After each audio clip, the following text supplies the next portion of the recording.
Uh-oh. Where did my pen go? There it is. Okay.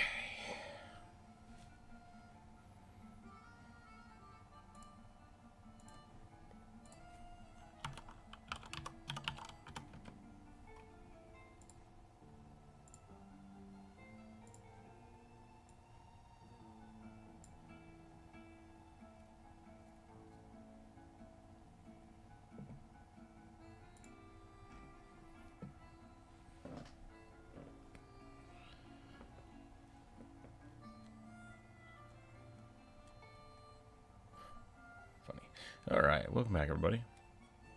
I'm Dal. Welcome in. How are you today? Let me get this set up. There we go, maybe? There we go. First time in here, huh? That's pretty awesome. Well, welcome in. We are doing the viewer suggestion today, so if you have not suggested your D&D character, you're very welcome to. I'll put it on the list, and we'll go from there. Normally, the way we do this is we have a list from Monday or from other streams for the week, and then we roll the dice, and the dice gods decide what we draw.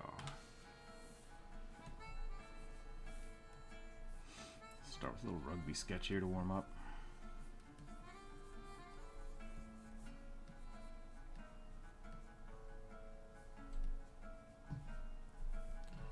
Apparently it's going to be a sketchy day. So saith the rugby.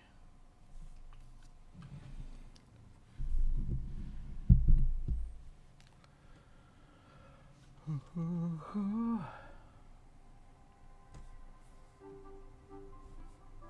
haven't drawn like a chunky rugby in a while. Maybe I should do that.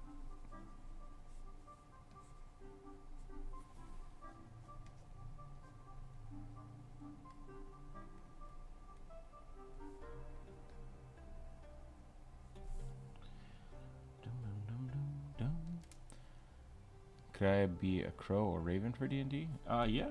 Yeah, you can do that. I've had players play birds before.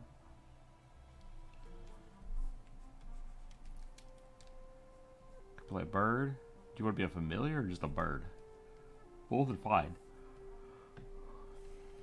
They just play them differently. I've had people play horses. I played a polar bear. That one was really fun. One of my friends played a chocobo. That was interesting.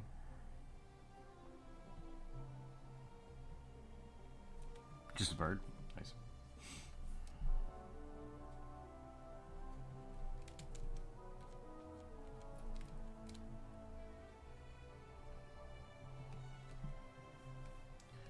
Gotta find the right DM, but I'd allow it.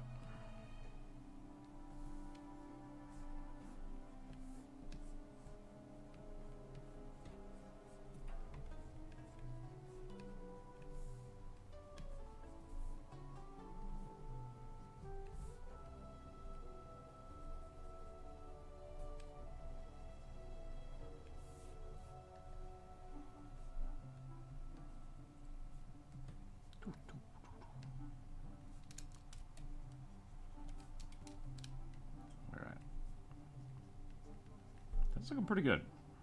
Pretty happy with that. Some days it takes a little while to get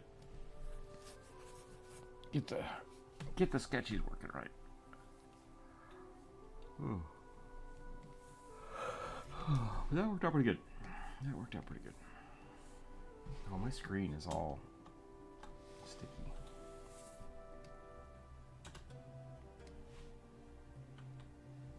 See if I can clean this off real quick.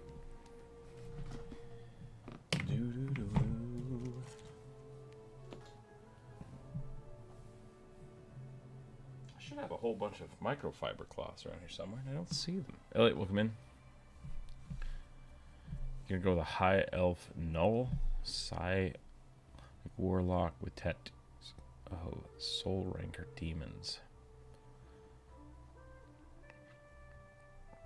That's from the monster book?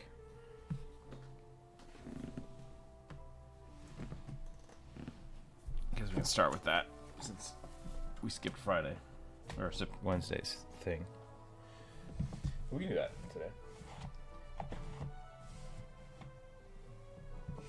Isn't the term psyker from... Oh, you said psionic. Psyker's from 40K. You like the bird character? Thank you. Thank you.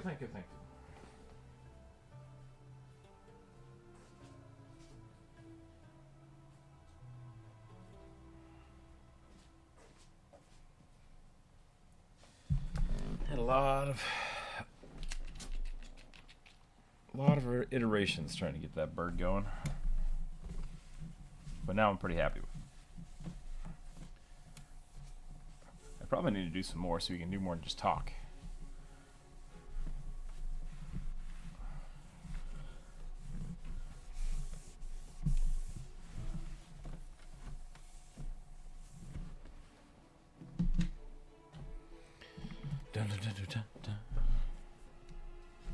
All right, let's do this.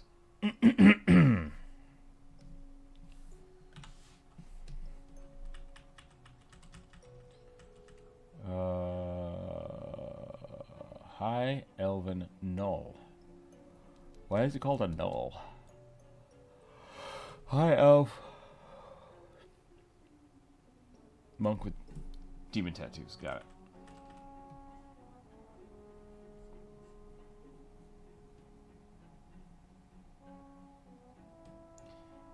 Is the null the monk part or the psychic part?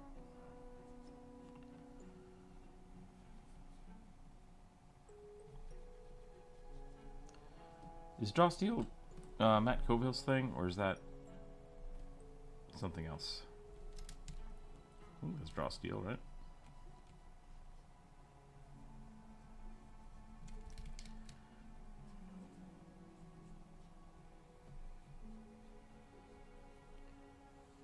Neutralize magic. Interesting.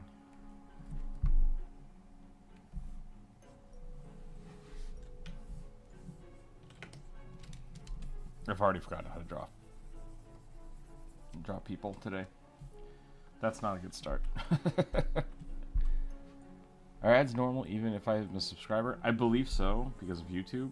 Normally what we do is if people do super chats, we turn the ads off.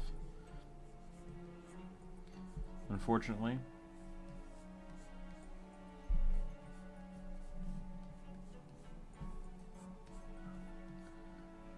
I think YouTube wants people to get YouTube Red, or whatever the hell it's called now. Came out yesterday, nice.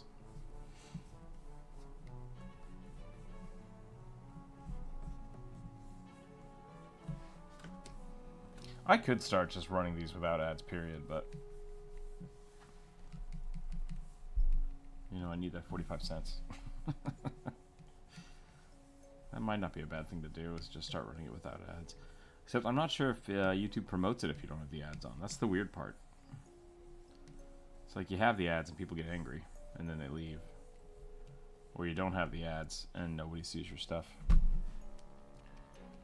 It's very strange. It's a strange conundrum.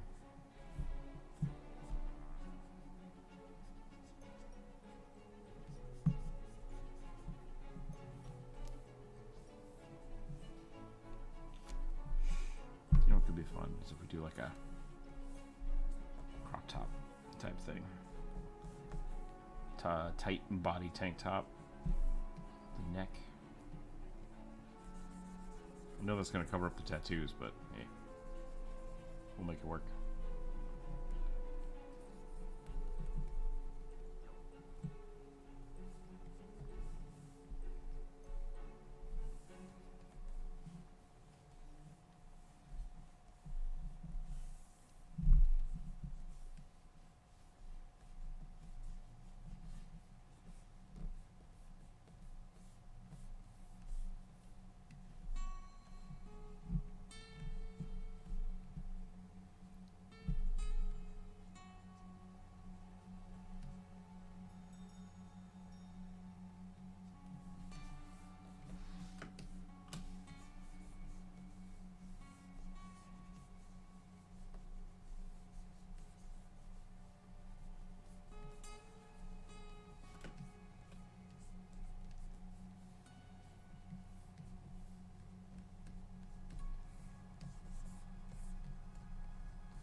this. Get some double bands going. I feel like I might have made his head a little too small. Go a little bigger. He's a high elf though, so maybe that matters. I'm not sure.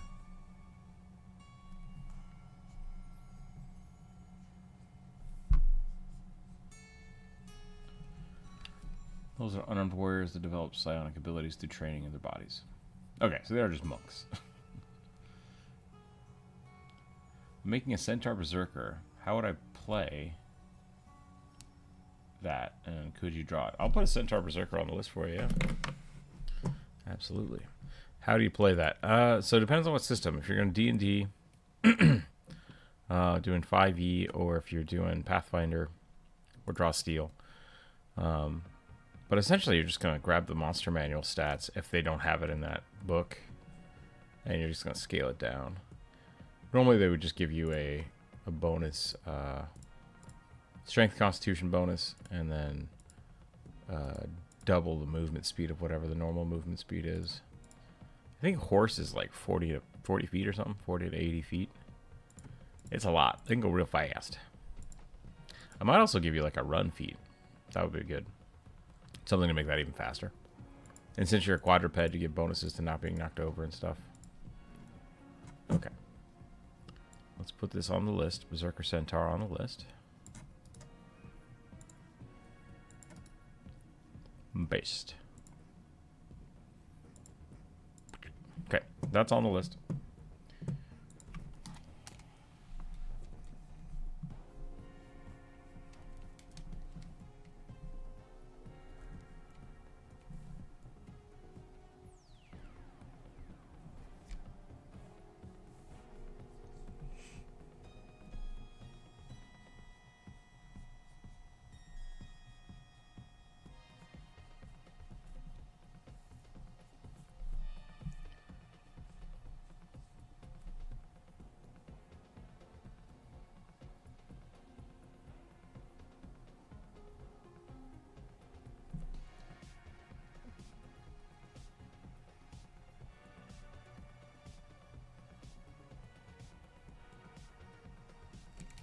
Probably don't need the lip.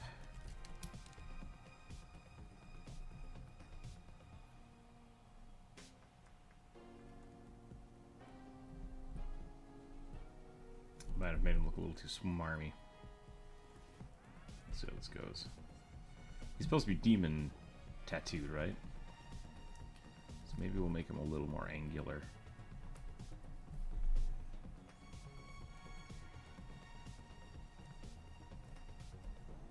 Definitely gotta give him like dark eye circles here.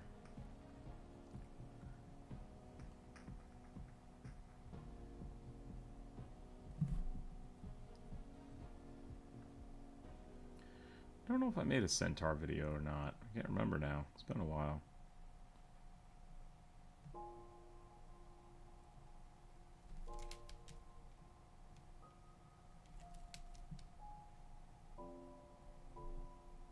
I feel like that would have been one I did, but I don't think I did.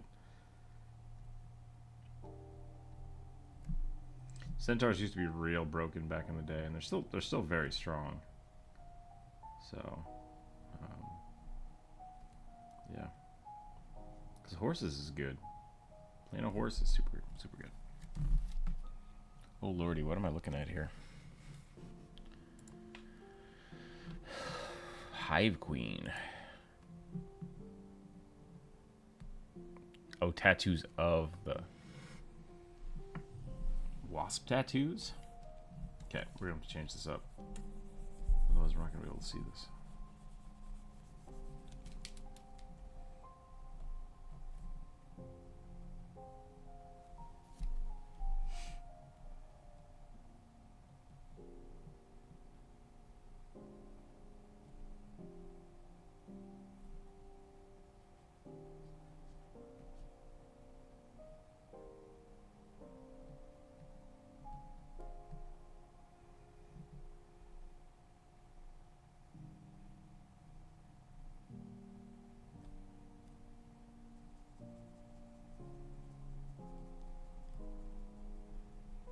How much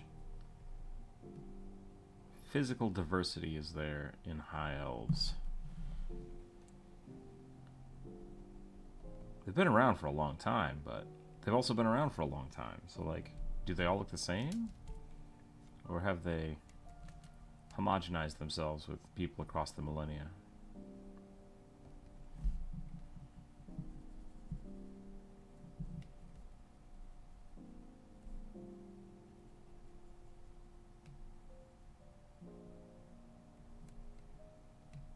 Think of Tolkien elves. Whenever people say high elves, I just think of Tolkien elves, which are not well defined, but tall, beautiful people.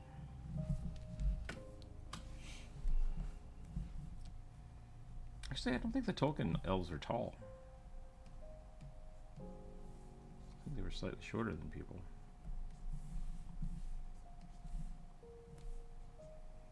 Somehow the Numenors got buff.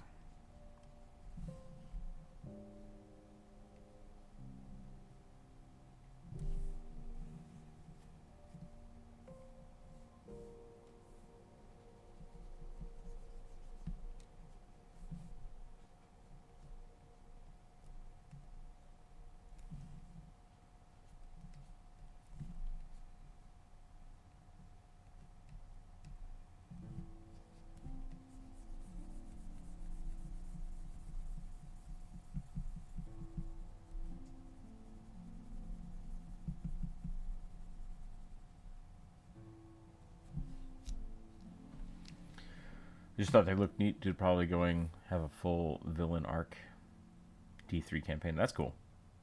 Master of Hornets. Jump Rope made a bee wizard once. That was really funny. I highly recommend playing a bee wizard. Bees.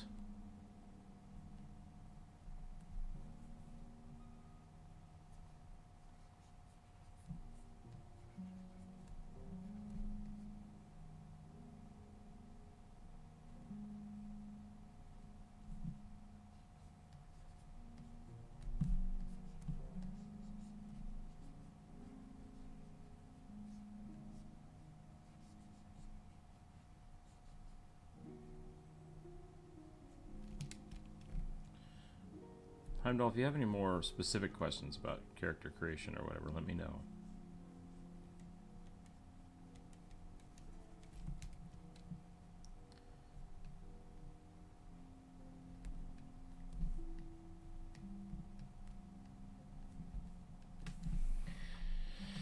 I gotta zoom out a little bit. I think we're doing okay, but the arm's a little weird. I'm trying to give enough space so that we can draw the tattoos, but I think we need to move this arm up. Oh yeah, that's dope.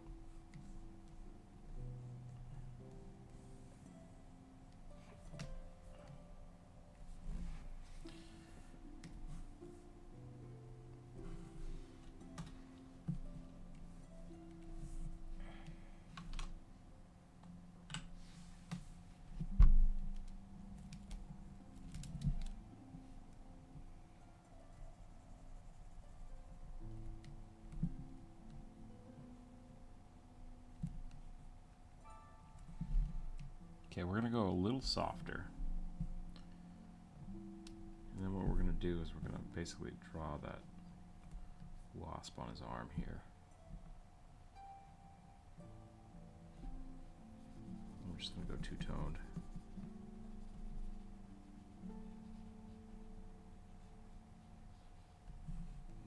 We'll put another one right here. Unfortunately, this is just gonna look like weird glowing vaginas with wings, but I mean, you asked for it. Here it is.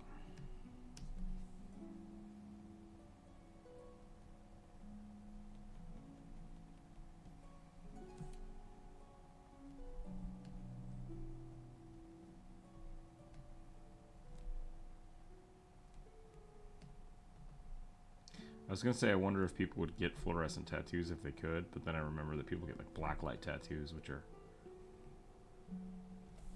lazy fluorescent tattoos. Because we don't have magic, but like, so I assume if they were magical and could light up all the time, people would absolutely do it.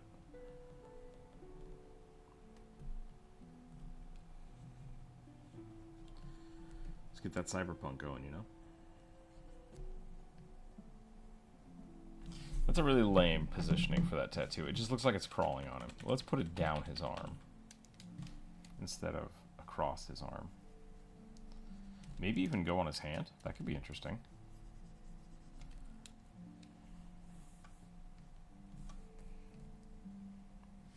So maybe we need to make it a little more abstract.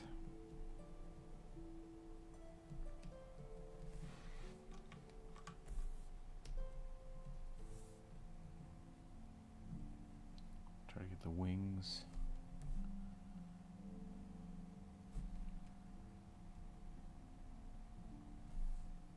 Wings to go out.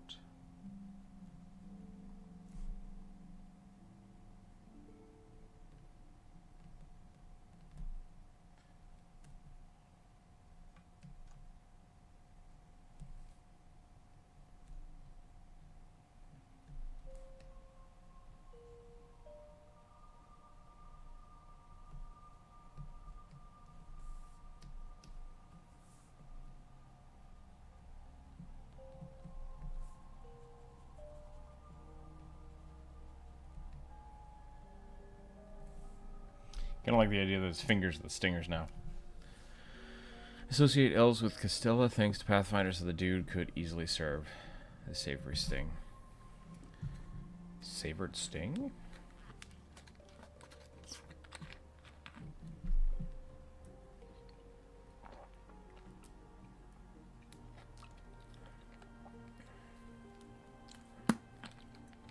Yeah. The Ravnica... is there one in Ravnica? I'm not sure. I think there was a 5e centaur, and it bummed me out because they made it a medium-sized creature. It's like, so it's a pony centaur. Because I like centaurs being large-sized creatures. Like, they're horses. They should be big. They're horses and people, so... but that's kind of at the discretion of your DM.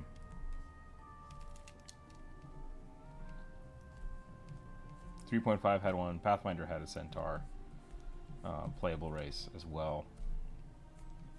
Both of which are advanced races, which is not a thing anymore. But it basically means you're starting the effective character level at about 3 or 4, which was fine. It was fine back in the day. Like Drow were also really high in advanced races. Kobolds were. I don't remember the word. It's not advanced, but I think they were the weakest. They had like negatives to their build points. Yeah, centaur babies. I'm only level 1. There's a, I think it's XKCD comic out there of like, baby horses are born completely functional and can walk, but human babies are not. And so then they had the picture of like the horse body with like a floppy baby, like human baby half, just like wee, running around all over. It's pretty funny.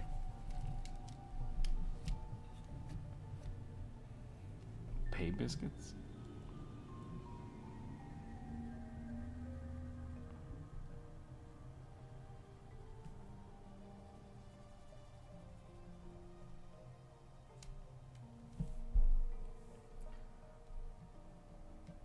Is it like a cheddar biscuit with centaur in it? Or is it a biscuit for centaurs?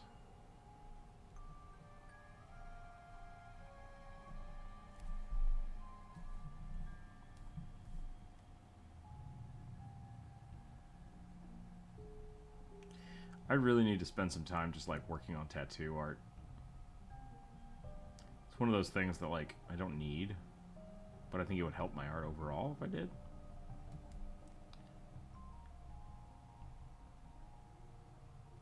Because like finding how to wrap things around muscles and stuff it's a good brain exercise, so it probably would benefit me in the long run.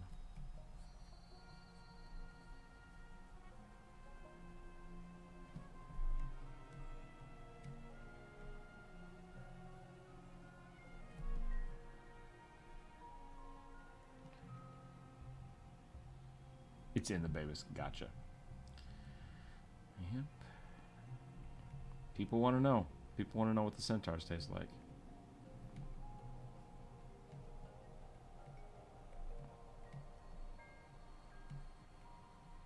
I assume very gamey.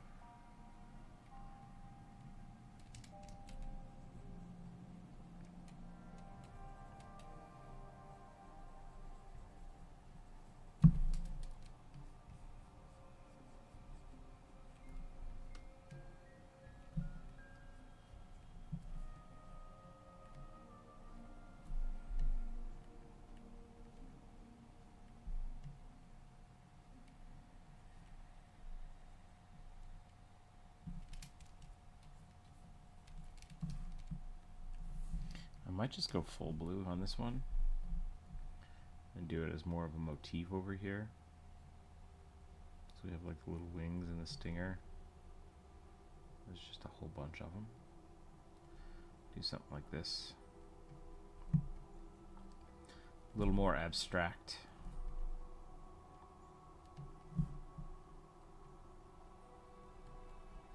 There's a really cool, I think it was on boss level or secret level. I think it's called secret level. Boss level's a game. Of a 40k thing where they're fighting a whole bunch of some super marines or whatever they're called, space marines, ultramarines, fighting some weird eyeball demons in the dark, and they do this like the glowing kind of black light effect for the whole thing, and it's awesome. It's super cool. If you had Netflix, I would suggest checking that out. You can probably find it on YouTube. But really cool aesthetic. I dig it. Riot Games did something like that a while back, but I think this was next level. It was good. It's good stuff.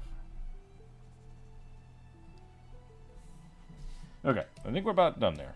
I think that's about all we're gonna get. I do like the long hair. Maybe we should give him some long hair. Secret level? Okay. Yeah, that was super cool.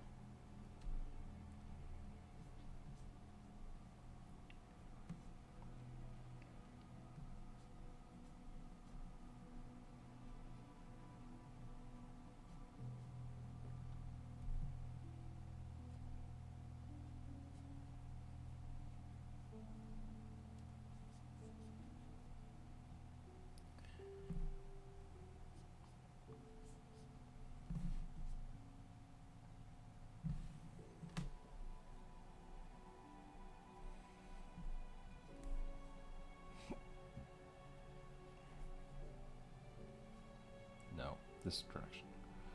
I always make my braids upside down for some reason.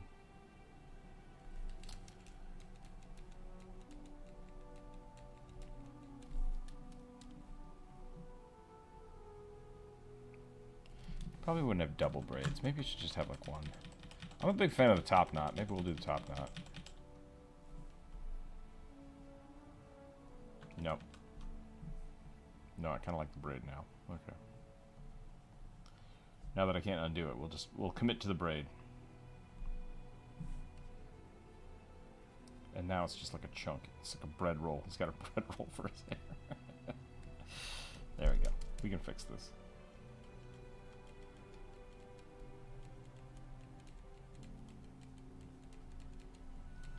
Now I want a donut.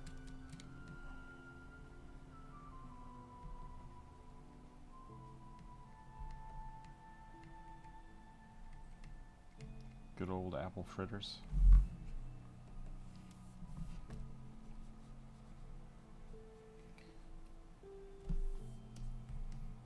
Give them a little wasp hair tie.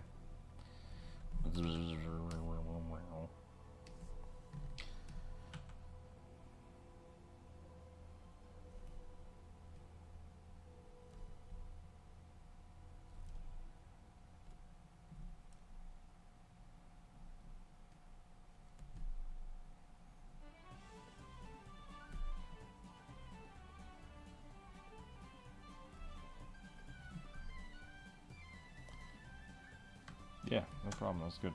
Good suggestion.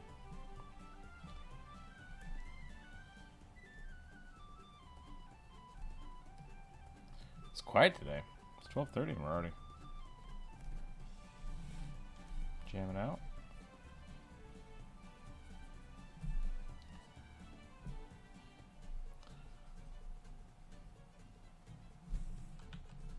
Oh, thank you, Elliot. I will turn off the ads. I appreciate that. I just did your thing from this week first because we talked about it on Wednesday. Did you want another one today?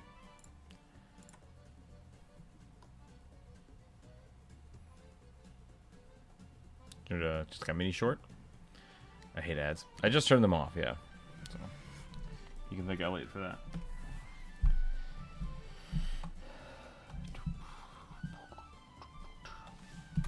Okay, rolling some dice.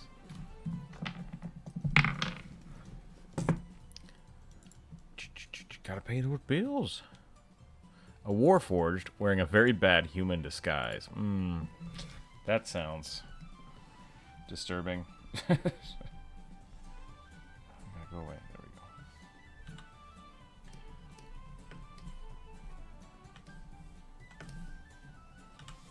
What would define a very bad human disguise? That's the question.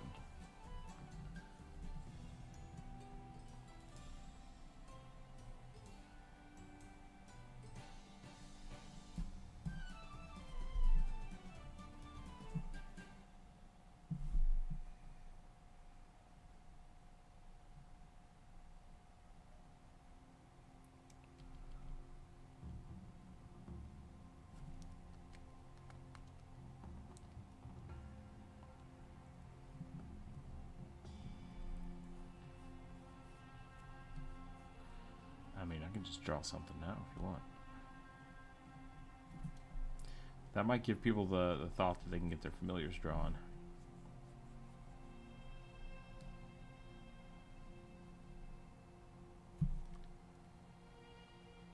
Yeah, peeling skin. That's kind of what I was thinking about as it being kind of weird.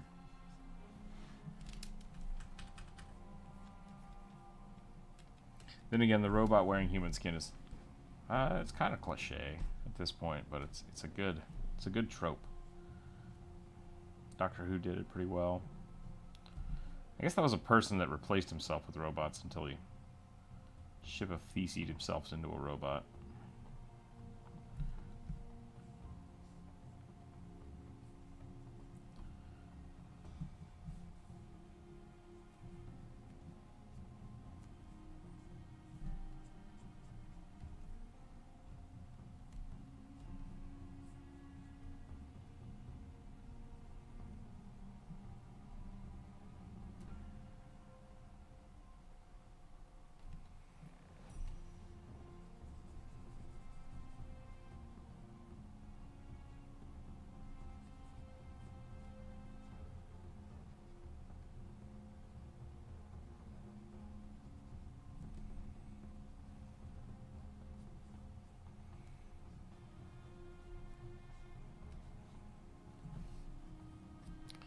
Hog with a wand, we can do that.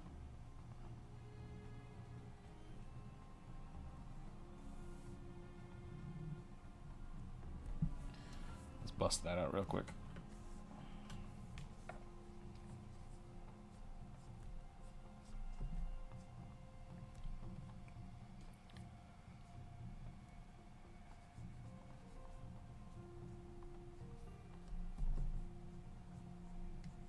I realize now I don't know what a hawk looks like.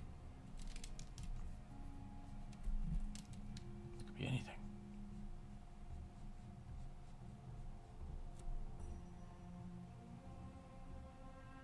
Hockey Potter? That's a fanfic that doesn't need to be written.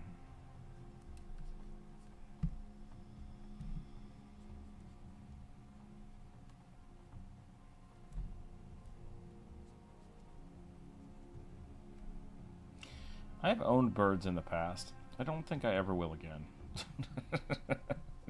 That makes sense.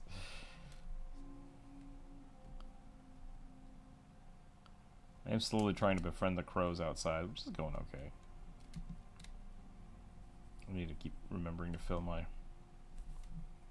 bird feeder. Or my water. What do you call that? Bird fountain? Water fountain? Water feature?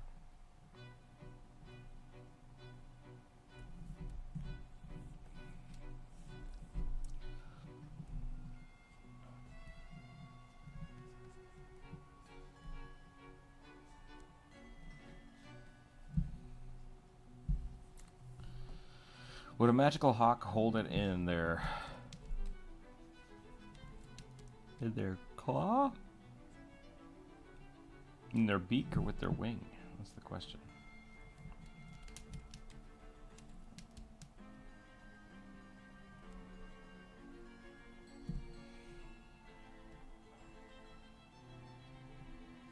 I do like it when birds stand on one foot and do things with their foot, so that's pretty funny.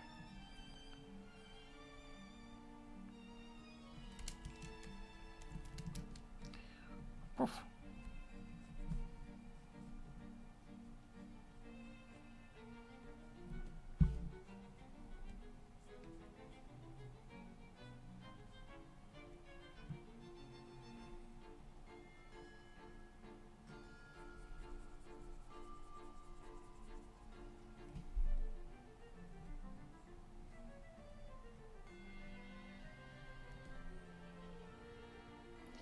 Are owls the only bird that have the weird, like, double claw, or do... So I think, like, eagles have that, right? I don't think they have 5. But a lot of owls have 2 thumbs? Is that the way that works? I'll have to look it up.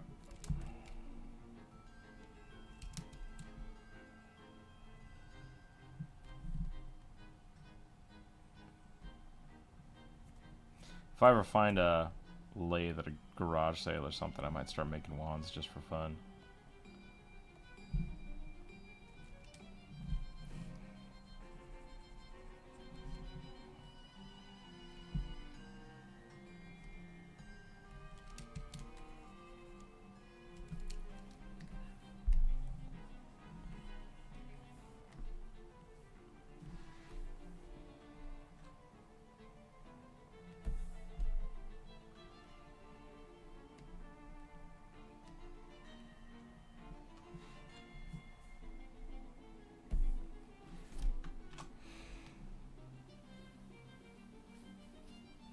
He needs some sweet demon tattoos too.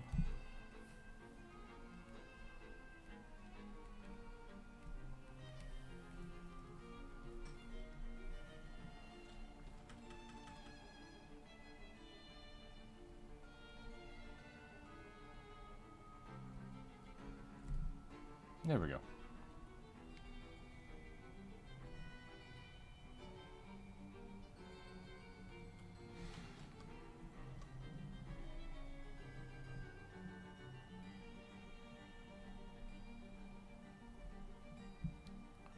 I think all raptors might. Interesting.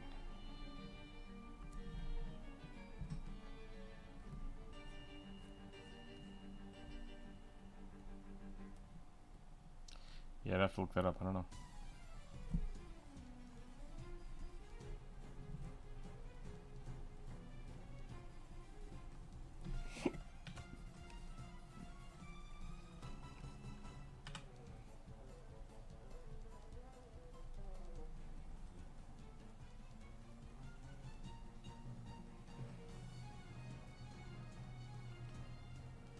How many total Berserker Centaur? There are currently 10 left on the list, and we roll dice to determine it, so we'll have to see. This little mini bird was because Elliot gave us the super chat. So the super chat gets a tiny mini one, and then Elliot had one from last week that kind of got hung over. So I just did Elliot's first. Normally we roll the dice. The dice decide.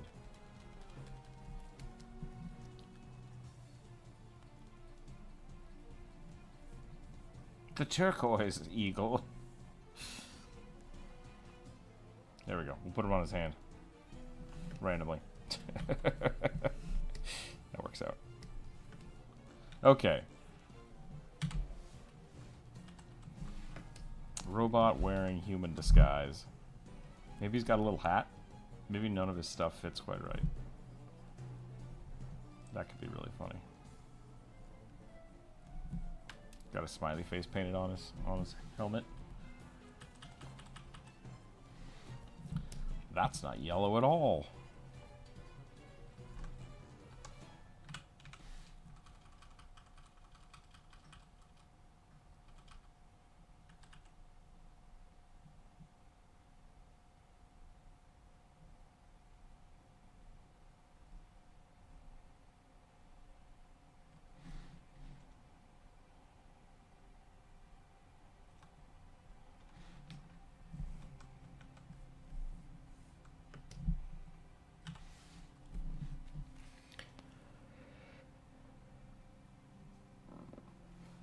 He's really the teacher there.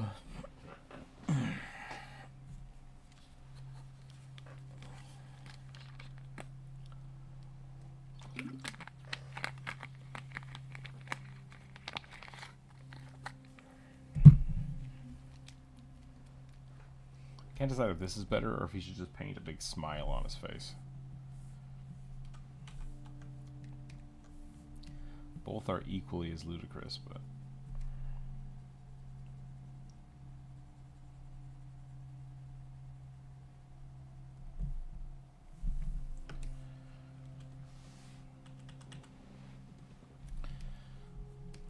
What if you tried to like whitewash this mask out first? So we have a good painting surface. That could be really funny.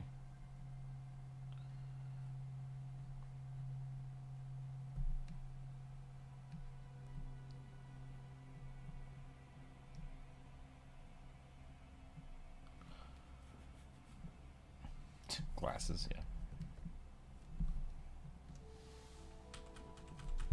I guess that would go with the...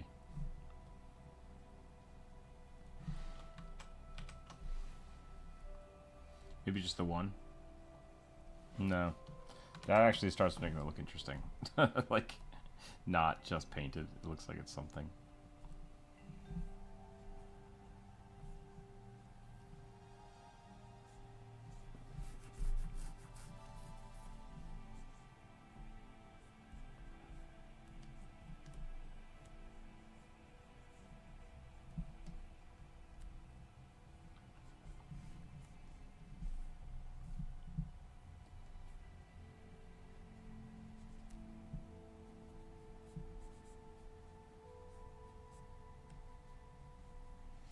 I watched Murderbot over the last week while I was on vacation.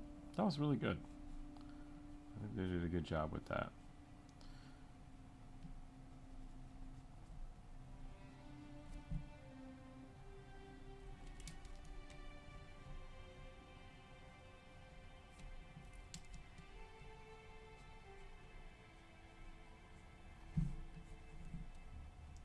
I want to read the book. I'm not sure.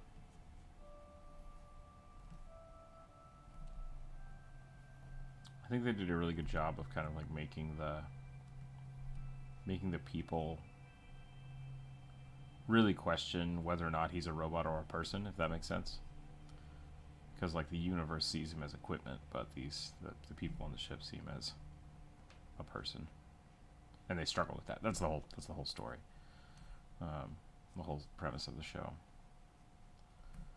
And yeah, I think it was really good. But apparently in the book it's like he's much less human in the book, so it might be a little easier to pass off, because it's just a dude, right? It's just a dude in the show. And so that gives, I think, the audience like, oh, no, he is a person. But the book might be a little less impactful in that way, because he don't look like a person.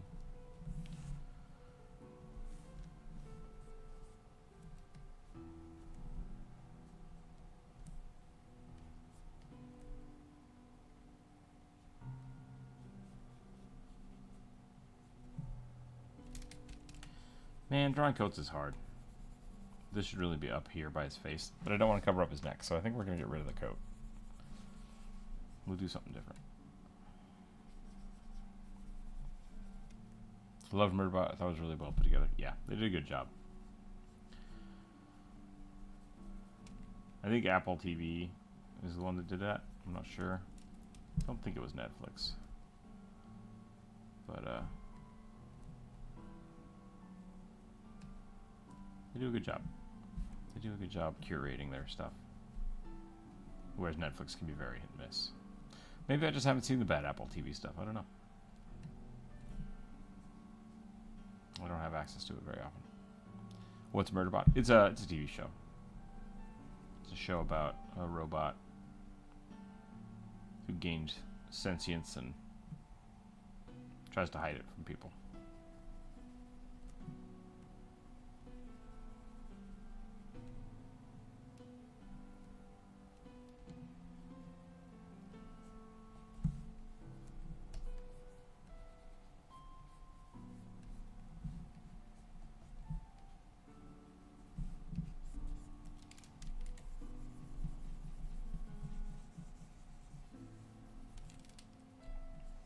He's got big poofy sleeves because he thinks that Victorian clothes is still in.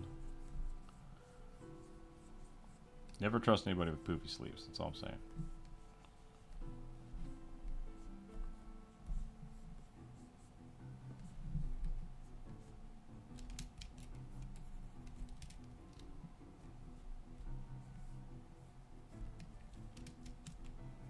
I'm all about the Ren Fair. Don't wear the poofy sleeves. How dare you? Struggling with anxiety. Yeah, was that a metaphor or was it just the lady struggling with anxiety?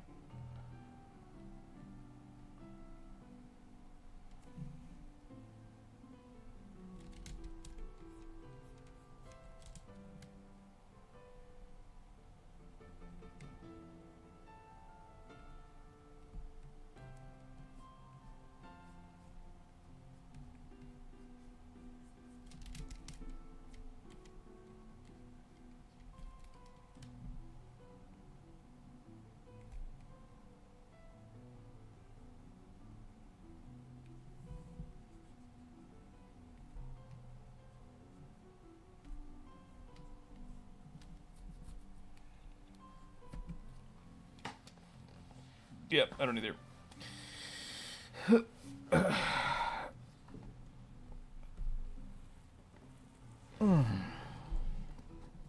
Gotta take advantage of those things when you're on vacation. Use it when you got it.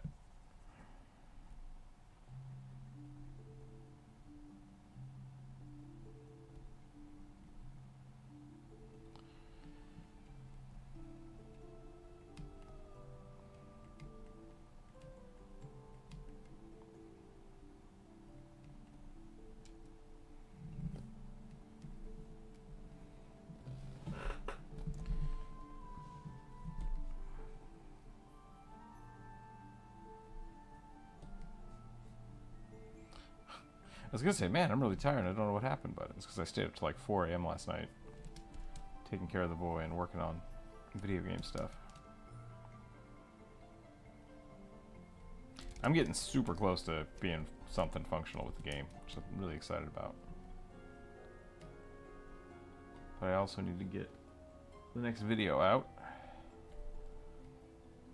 which I'm like halfway done with. So that's good. It's just slow going.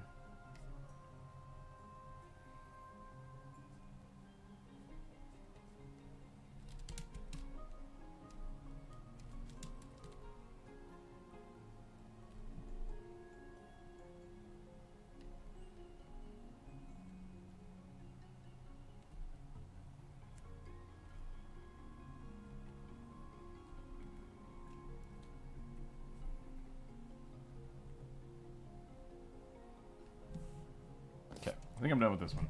I'm not really sure what else to do with it besides get really gory, and I'm not sure I'm in that mood today. So we're gonna put him down there and we're gonna roll again. I really put out foundation. Really shouldn't be a faithful adaptation. I haven't seen that. The Corridor Crew guys said it was good, like visually, but. Alright, Centaur Berserker. Roll to 10. You're the last one on the list. That's it. Let's do it. Centaur Berserker.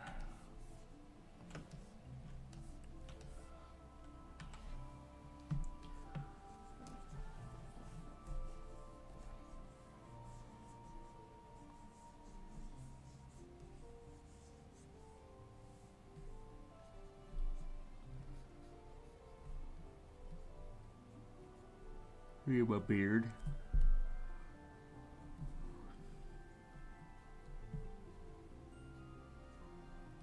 Kinda wanna give him the helmet too. If it's a Centaur Berserker dressed up like a bear. Like, where are we? There's some shenanigans going on here.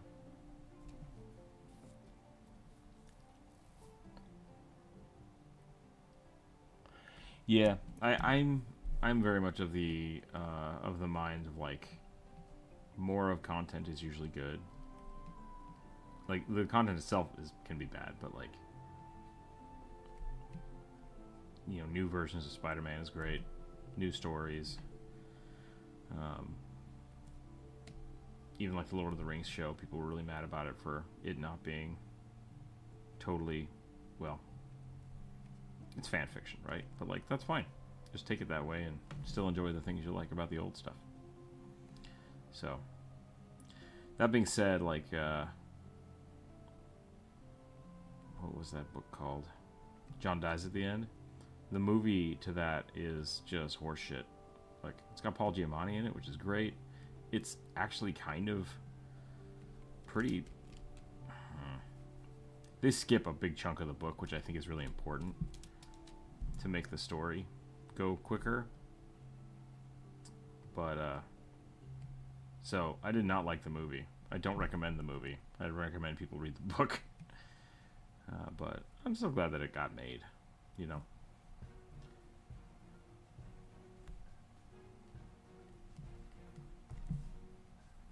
So there are definitely moments of just like, well, that sucked. That was a bad representation of the thing I like, but generally I like it. I like it when people make stuff. So even if it's not great, it can be a different thing. It can be a different thing than the book. That's what I'm trying to get at.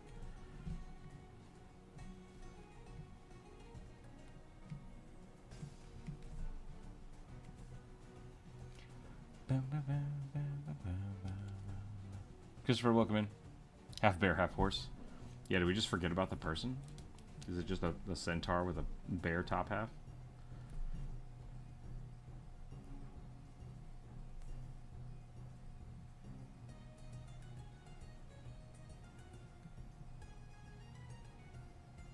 I saw one of those TikToks yesterday that was like, who would win a fight, one bear or 100 humans? And the bear was just, they had a picture of a bear just like freaking out. It's like, bears are terrifying. Bears are terrifying. My money's always on the bear.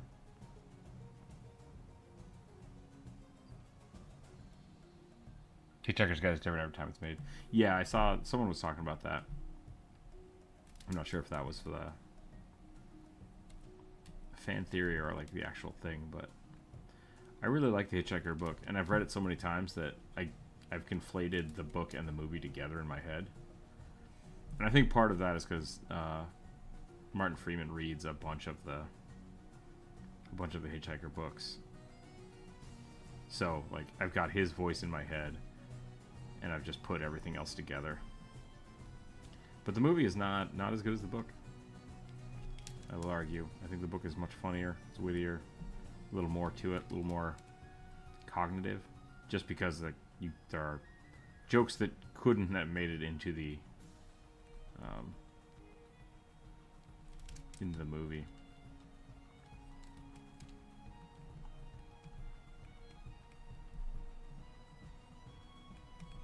So I like them as companion pieces.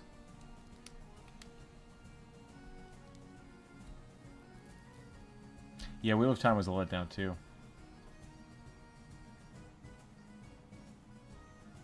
Even had a universal explanation of the probability and. Ooh, kids awake. Here, back.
Okay.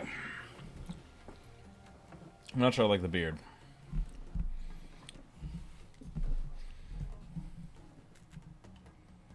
It's like you got movie DLC. Yeah.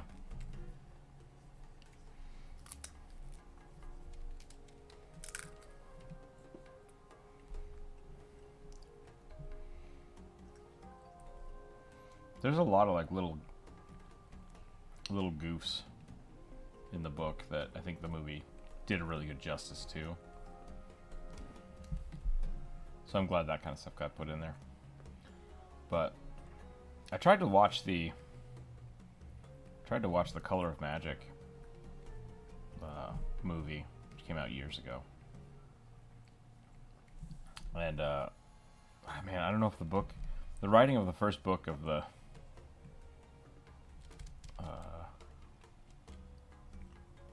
oh no, what is that series even called? Discworld. There we go. I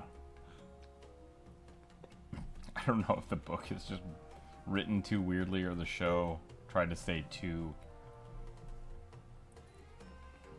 adherent to the book that it just felt weird to watch.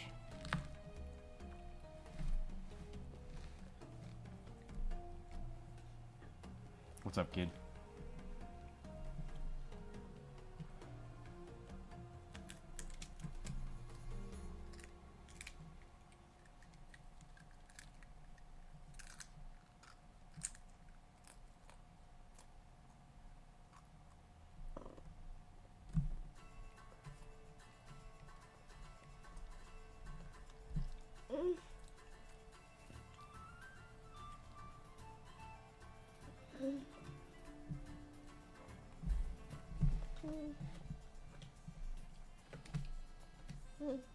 Why am I drawing this so small?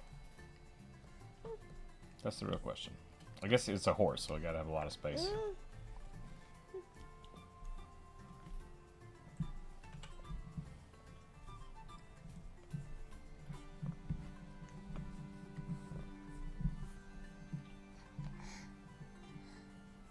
The weirdest thing about the Wheel of Time series is that I felt like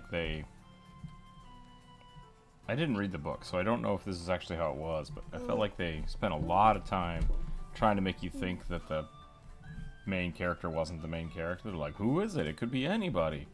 And then at the end, they're like, yeah, it's him. You knew it. It was him. So it's like, that was not a good tease. That was just annoying. Which they kind of did that with the Rings of Power, too.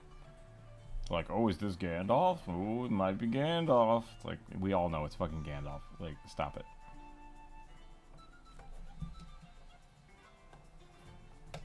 But what if it's not? It's like, quit it.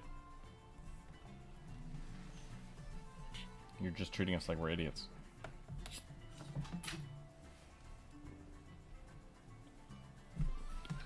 Do do do do do do do do.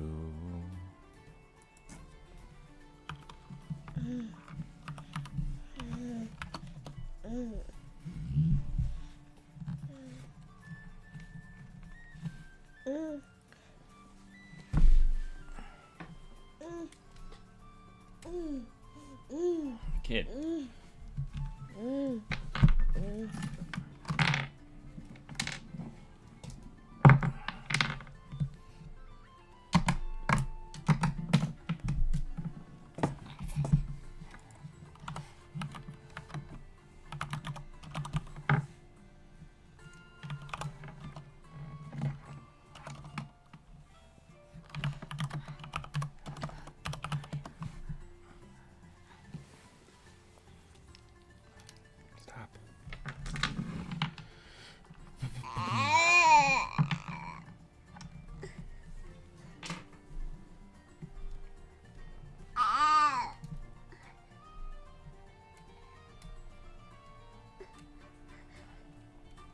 Oh my kid, is that so? You cannot draw. No. Well, we might have to call it after this one. The kid is full spice today. We'll see how he goes. He might get distracted.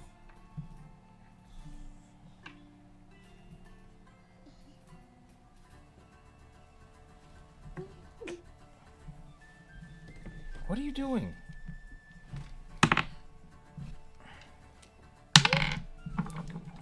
Can I put you over here? Do not put that in your mouth.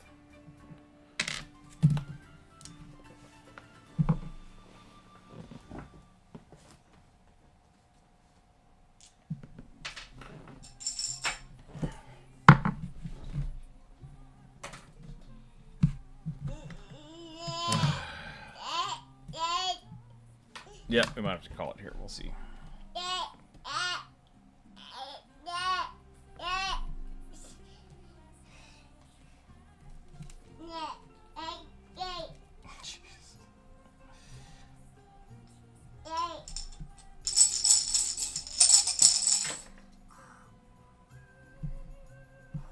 Ooh, maybe you should braid his beard.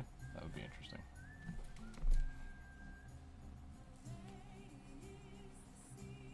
Why am I drawing braids today? Nobody knows.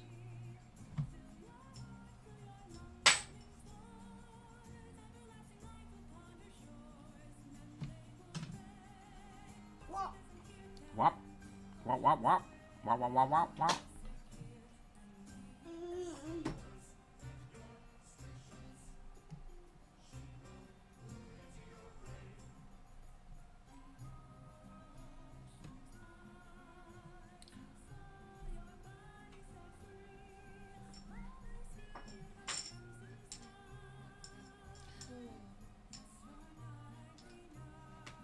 I guess people braid horses' hair, right? That would make sense. Oh, Jesus, kid.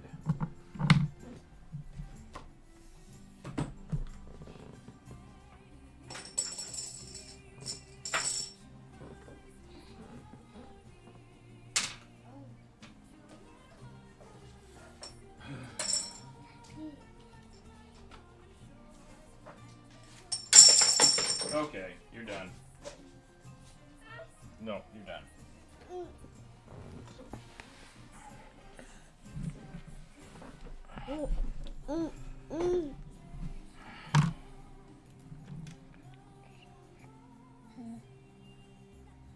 Stop.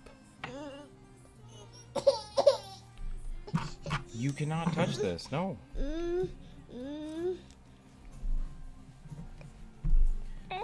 Okay.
Hey, knock it off. No. That's not for you to touch. No. We've talked about this.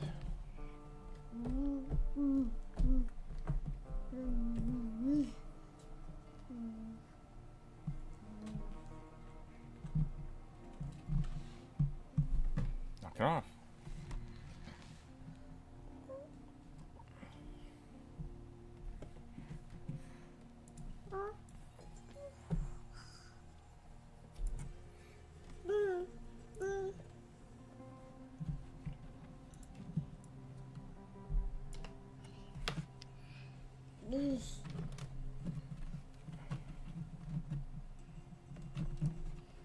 Move your fingers.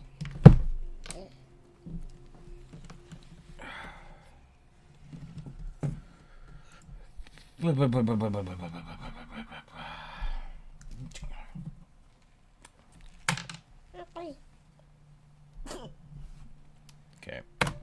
I think after this one we're gonna have to call it, 'cause the kid is just all over the place today. But I can't do both, so sorry about that, everybody. See if I can finish up this berserker, and then we'll go from there. I want this axe to be a little bigger.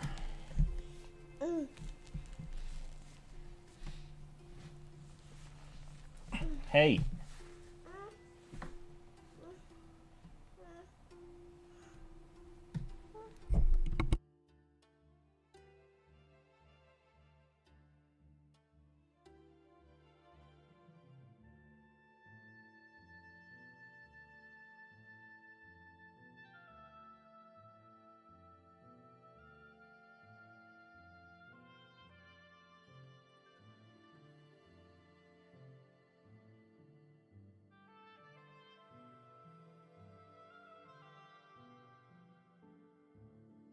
Welcome in, GG. We're doing okay. The boy is awake now, so I'm struggling to actually draw anything, but other than that, we're doing alright. How are you today?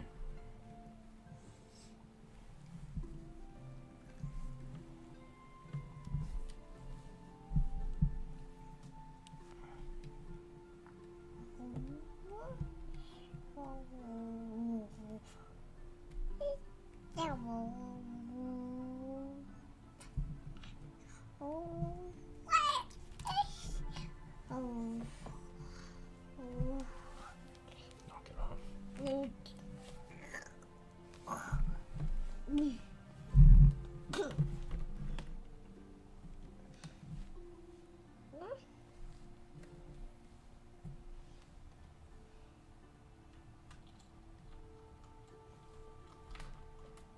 Hey, do not touch that. We talked about this.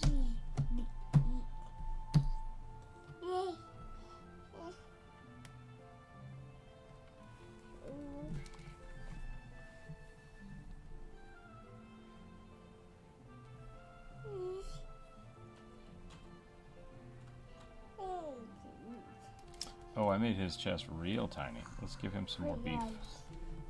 Let's give him some more beef. Something like that.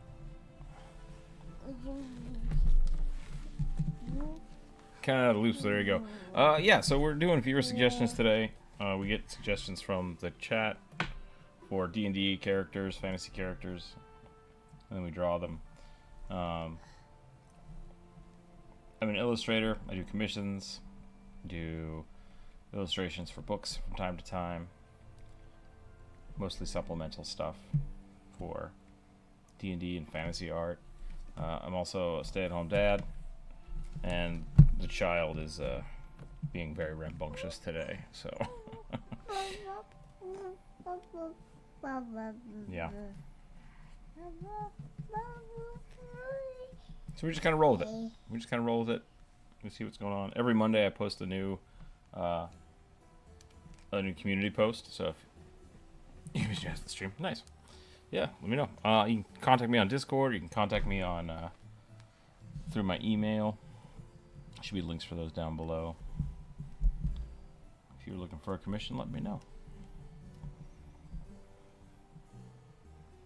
That would be great.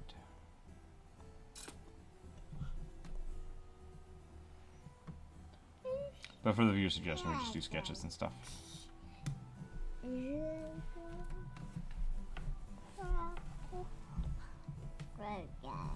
Gob, gob, gob.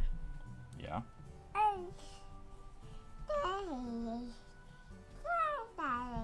Mm-hmm.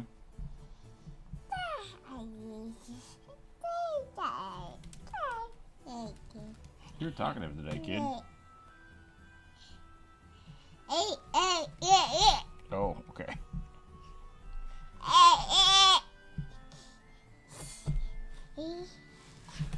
Oh. Life of being a dad man means sometimes you just have to save kid from being spicy. Yeah. Congrats, Marathon. Thanks. Hey. No, you don't hit. No, yeah. Hi. Mm-hmm. Why are you doing this? Oh, okay. Oh, goodness.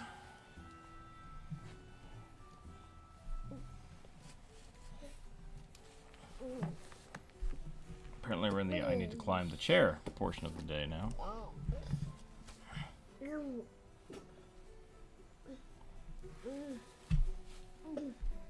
I need to build a jungle gym this weekend. I think that's part of my plan.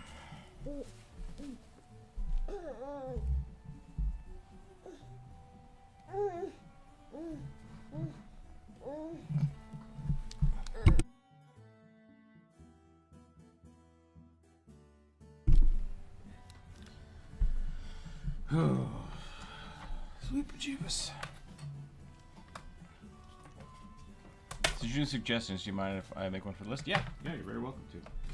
You try to keep them less than a sentence. No fan art. That's about it. No mimics. No fan art, no mimics.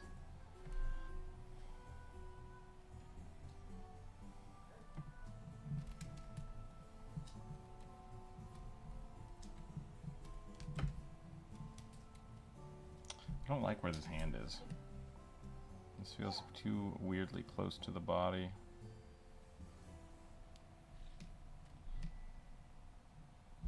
Should be something more like that, I feel. So we might have to move the elbow.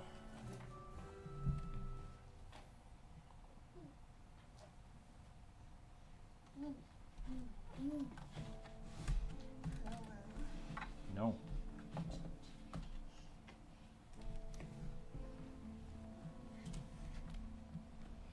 Swarm Keeper Scarecrow, so I know mimics. People used to abuse it in chat. That's all. One week I had something that was just like, human knight, who's a mimic? That's a mimic. So it's just people keep adding it's a mimic to the end of it as a meme. And it just made things not fun. So, no mimics, no fan art. Same thing, people would just be like, oh, draw Batman. It's like, I don't want to draw that. Someone kept asking me to draw Obama over and over and over again for like months. And it's just like, no, that's not what we do here. So.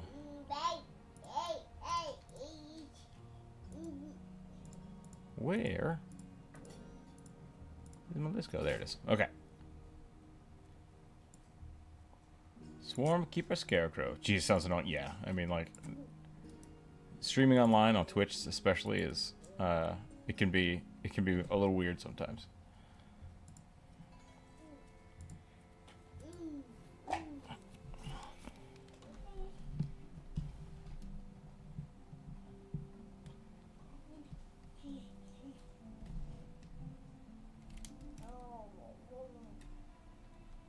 Abba wah wah wah. Is that what you're saying, kid?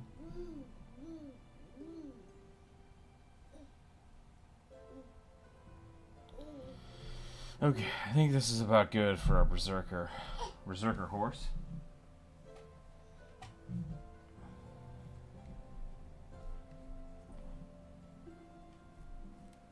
Cannot imagine a centaur with like a huge pole axe. That would be terrifying. But giving him a lance is pretty funny because they're always mounted.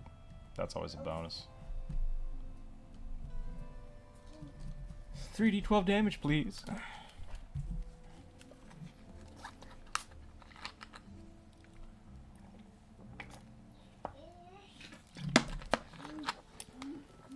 me 1 second. We'll roll the dice.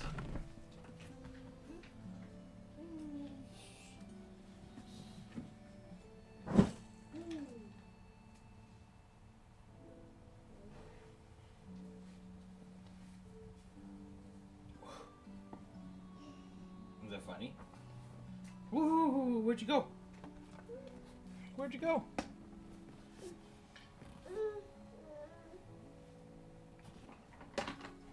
Punk. Not punk.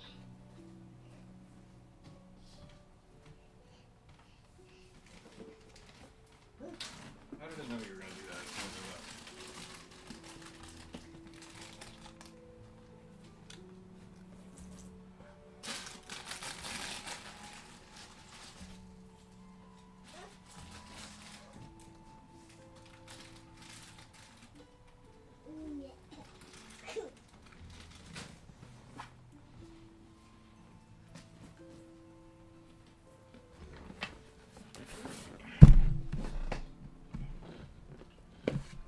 Okay.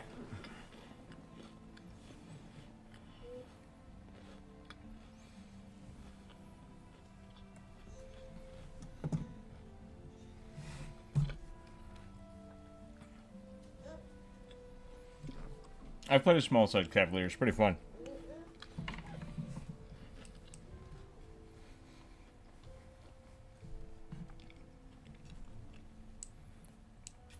I think it was a kobold riding a badger. That was pretty great. Having a burrow speed on your mount is hilarious. 7. Turtle wizard wearing an oversized hat. That I can do. I've run out of space. Hold on a minute. See if we can move some of these things around.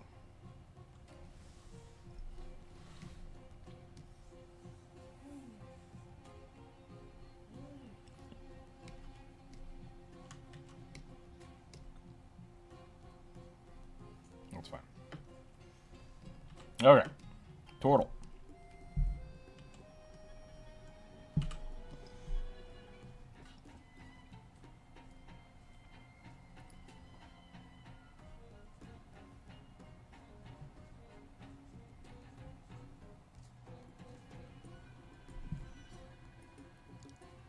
Been out of D&D for 5 years, so I'm getting back into it. Nice. Yeah, during COVID, I was playing like 4 or 5 games a week. It was awesome. Now I'm playing like once a week, sometimes twice a week, depending. So I am lucky.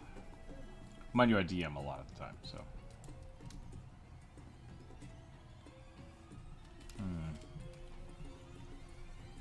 It said big hat. I wanted the hat to be like the size of the body, but it's already the shell.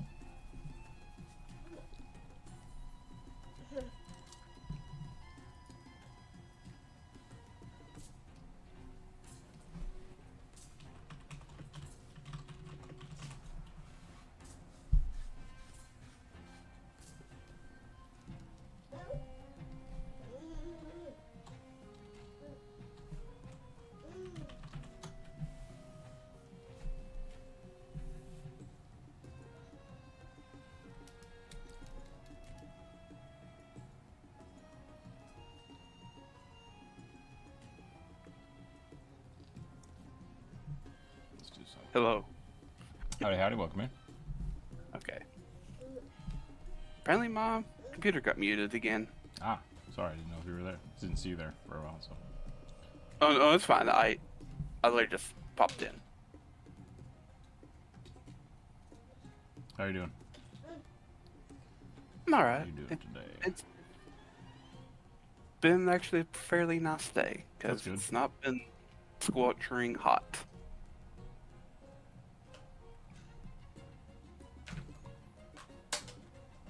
Last night was pretty warm. What's your thought on prestige classes? I think prestige classes are good, and I think they have their place. Some were just bad though. Say it again. Some were just bad. Yeah, I really feel like they're just they're kind of designed as a means of explaining a character that might not quite make sense, mechanic wise. Like, hey, we have this guy from the Assassin's Guild who's actually a sorcerer rogue. It's like, cool, whatever. Like, that's fine. I'm just thinking of like some like prestige classes that just require so many like feats just to get something out of it, and said something is only situationally useful. Yeah, I think a good example of that is like the Dimensional Dervish, right? Like that's the epitome of Pathfinder 1's build a character from level 1 to get to level 20 that doesn't work until level 20. And it's like, no, I'm not going to do that. But I really do think why they did that is because they built the character out, and then for a specific character to exist. And they're like, at level 20, it'd be really cool if this character could bounce around and flank themselves. And it's like, we can't give that to the players. It's like, well, we have to make it viable for the game. So it works in this one specific instance. I will say, the Dimensional Dervish is not a prestige class. It's just a feat tree. Feat tree? Okay. I think there might be a prestige class based around it that I might not know the name of. But because we've talked about it before, and I've looked it up, and it's never popped up. It's only ever came up as like the end goal of like this ridiculously long feat tree that requires a bunch of other feats. Okay, I thought it was required. I mean, no, you're right. I think you're right. I think we have talked about this. Sorry. No, that's fine. That's how prestige classes feel to me. Like that's how they always feel. They feel like they're just like, hey, here's a unique way to build your character, and it's like, okay, but you can usually do it a different way. Like the Dragon Disciple is another one that didn't quite make a lot of sense. Because it's like you have to have these things that only really sorcerers get, and then you're building a barbarian, and it's like, so I die. So I die a lot. It's like, yeah, you die a lot. Or you play a Blood Rager and still die. Yeah. I thought hybrid classes solved a lot of the prestige class problems. They do, yeah, and that's the thing about prestige classes is like it's not terribly better than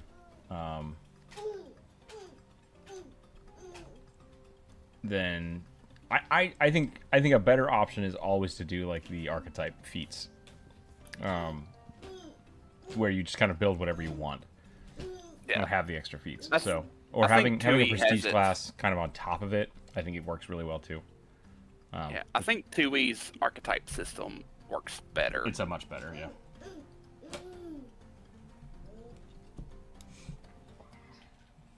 Let me pull up Disciple, which is getting a remaster in the new Dragon Book that comes out in December. Because it was also in 3.5, so they gotta change it. I think the 2E is much better than the 1E was, partially because the requirements were different. Like, you could start as a barbarian and go that direction. Yeah, because there's certainly not any like requirements. It's just there's like access, which means like because it's a uncommon archetype, but if you have access, means it's just a common archetype for you. And that, I think, I talked to my friend about this last night. I'm pretty sure a lot of those are just to limit people from taking them in constructed play without DM approval. It's just like, yep, you don't have access to these because they are powerful and they can get really silly. Which I think is smart. Or it's less so much powerful and more like you gotta be a character from this particular region to take it. Because like they talk about that with firearms. Like if you characters from these certain places which are known for having firearms, they're allowed to take these, and because they are common for you. Yeah, and a good example of that's like Silvery Barbs from 5e, right? Like it's like they put it in the game because it was supposed to be this school was particularly good and powerful, and it worked great for that campaign. But then when everybody has access to it, it's like, cool, so we're only going to take this spell from now on forever. It's like, well, you fucked up. You fucked up. Try again. I love the idea of prestige classes like something you aspire to, but the implementation always has left me feeling like those are just multi-class capstones. And that's really what they are. It's like, hey, if you build this certain way, you gain this thing. Which is why I think they're really cool for, like, templates, which I think is where they kind of were supposed to come from. But it's never felt quite right. Yeah. It's never felt quite right to me. Good. Let me see. Like, the requirements to be a dragon disciple, you had to be a non-dragon, you had to have 5 ranks in Arcana, you had to speak Draconic, and you had the ability to have the ability to cast arcane spells without preparation. Mm-hmm. So that just means you had to be a sorcerer. You either had to be a or sorcerer... be a Blood Rager. Yep. And there were a few other options where you somehow got, like, a dragon lineage for being, like, half-dragon or dragonborn. Yeah. But, yeah. So, it's a bummer. But I do think the ancestry system has worked a lot better for, like, oh, you have dragon lineage. It's like, hell yeah. Like, that's done. Yep. And then because you you have, like, that way. your ancestry, and then you have the heritage system, which kind of, like, tacks on everything. Yep. Or play Kobold. Yep. It's dragon blood. Kobolds are just half-dragons. Not anymore in Pathfinder. Dragon goblins. Well, not solely dragon goblins anymore in Pathfinder. They've, like, opened them up to, like, they gather around any powerful creature. Obviously, that still means dragons are still at the top of the list, because dragons are, you know, really powerful. Mm-hmm. But, like, if they gather around, like, say, a particularly powerful elemental that affects them. Griffin kobolds. I mean... Uh-oh. GG Twin, it seems like, I think YouTube might be... I'm not sure if you're deleting those or YouTube's deleting those. Yeah. So I'm not sure what's going on there. If you did delete it, please let us know, so we won't worry. Or if it was deleted by YouTube.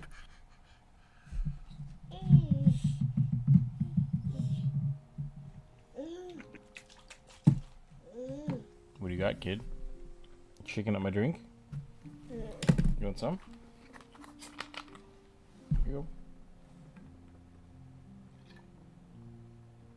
You ready?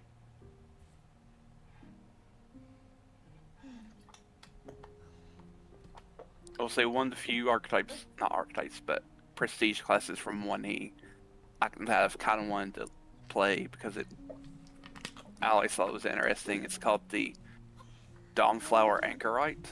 Okay. And you get like so obviously it requires you to be a Serenray worshiper. Right. And you have to have either 5 ranks in nature or 5 ranks in religion. And like you get a bunch of like sun spells. Oh, and cool. Different sun abilities, like you can get solar weapons, which I guess like sort of like the bright weapons or radiant weapons. Radiant might be, that'd be cool. Radiant's fun. I love radiant weapons. And just kind of get a bunch of different things. And it's like, that seems kind of fun. It just seems like a pain to like go through prestige leveling. Sorry, kid just donked up my whole... Yeah, don't push that.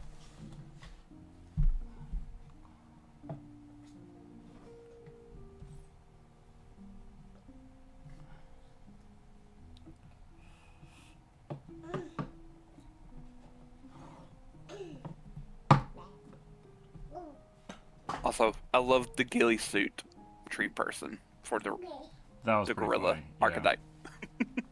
I think that's a good call. It's like, I was like, is this a Leshy, a Gorin, or is this just someone wearing a ghillie suit?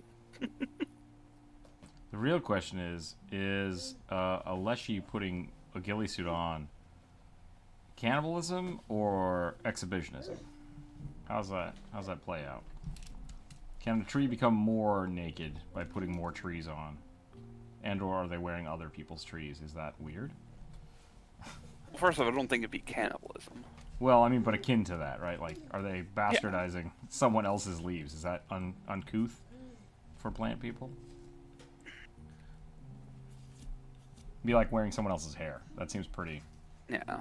Which, I mean, I guess that's what a wig is, so maybe it's not weird. Yeah. Who knows? I'm unsure. I'll be right back.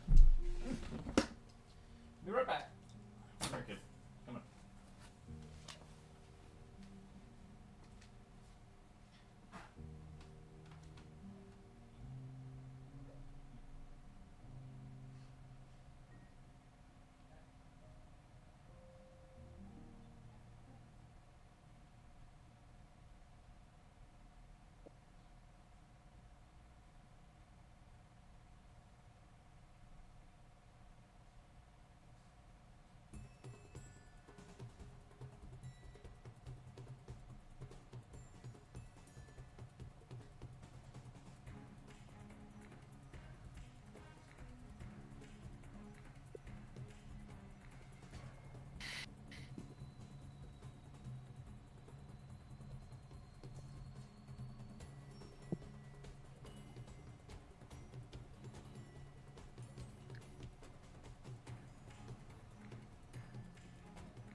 Okay, I'm back. Sorry about that. Welcome back. Do they still have Mythic and Pathfinder? I believe so. It just came out. It just came out, right? Yeah. Well, like like back in January or February. I thought they were came out. redoing it for... Maybe the first Mythic Adventure just came out? Is that what it was? Yeah. Okay. The first Mythic Venture came out last month, and I think the second part came out yesterday. Oh, nice. I like the Mythic system. I've never played it, Yeah. but I like the idea. Yeah. The current Mythic thing is like pretty low level. Like you're starting as level 1 Mythic characters. Oh, interesting. Just like so people could like get used to it before they just throw you into a high level one. I've never looked at it that way. I've always looked at it as, like you need to play to level 20 and then you start doing Mythic. Is that not the case anymore? No, so Mythic is like sort of like a game setting that you can turn on and off. This is the best way to describe it. Okay. So like you have like mythic proficiencies and everything like that. And so like mythic, you get like mythic points, which are basically hero points, but they allow you to do more stuff. That's cool. And eventually you have access to like mythic level archetypes. Okay. And there was a whole bunch of that was released, and like they're all like 12th level archetypes. Thinking of upgraded from PF1 to 2E, I might pick up Wars of Immortals. Yeah, I want to get War of Immortals real bad, but money. PDF is on sale. Is it? Yeah, there's for this week for Gen Con, there is a PDF sale on all books released like 6 months ago and back. So none of the super recent stuff, but War of Immortals, I think it would be old enough to qualify for a PDF sale. I thought War of Immortals just came. What am I thinking of? Battlecry. Battlecry just came. You're right. I might have the. Lots of battle and lots of war this year. Yeah.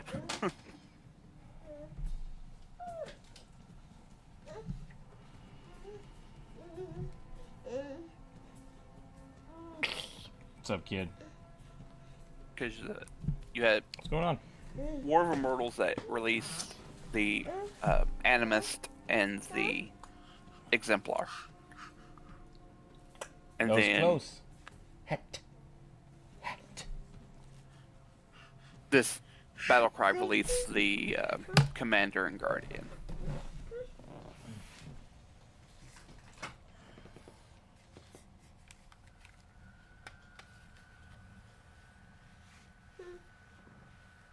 Also, when you play in Mythic, like certain, like your boss creatures essentially get like hero points. They get Mythic points as well, and which allows them to basically. It's kind of like what bosses do in 5e, where like they can like reroll stuff. Lair actions and resistances and stuff. Yeah, legendary resistances and actions. That's what I'm a big fan of lair actions. I think that's usually as far as I'll go with it. Like I'll give them something. They basically get a free thing to happen every round, whether it's summoning monsters or moving things or whatever the mechanic is for that fight. But I really want to play a campaign where he plays a monster races again. Savage Species looks really appealing to me, despite never touching it. Yeah, I've had a lot of fun of like playing evil campaigns and just monster campaigns in general, where whether or not you're, altruistic, you might not want to be helping the town folks, right? Like I've played it both ways, where you are monstrous, and the people are like, whoa, unexpected heroes, cool. And I've played it where you're just kind of outcasts, as trying to exist in a world where might not like monsters. Really fun. I like dealing with that kind of stuff. Minotaurs are always a good choice. Trox are a really good one, because they're so weird.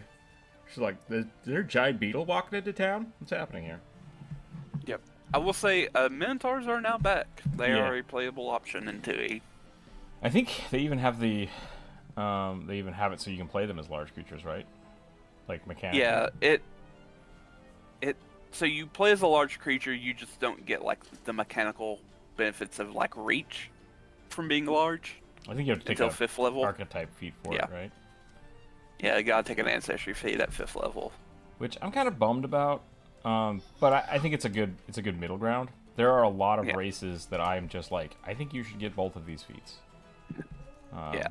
Like I will say though, like, you still benefit from like, depending on like what type of class you play. Like if you're large and are like a champion, your aura is a lot bigger because it's 15 foot from your circle out. Oh, that's cool. So it is a bigger circle.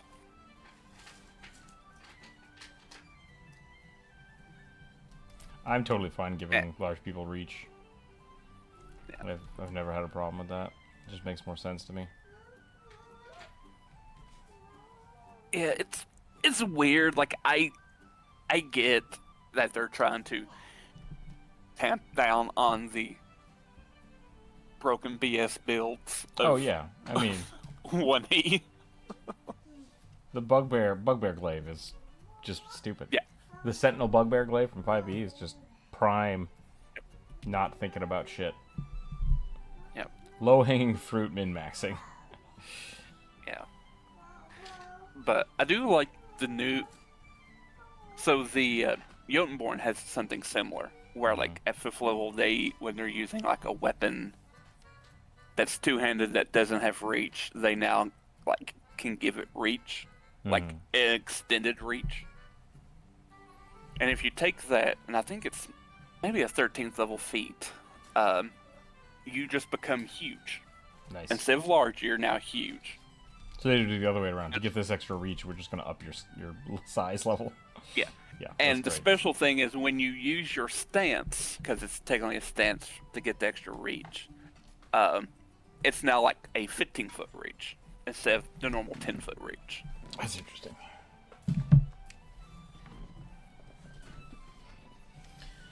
Okay.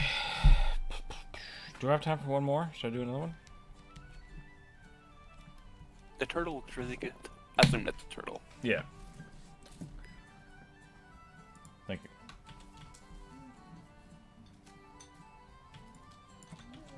Okay, wrong keyboard. Oh no! Drew it on the wrong layer.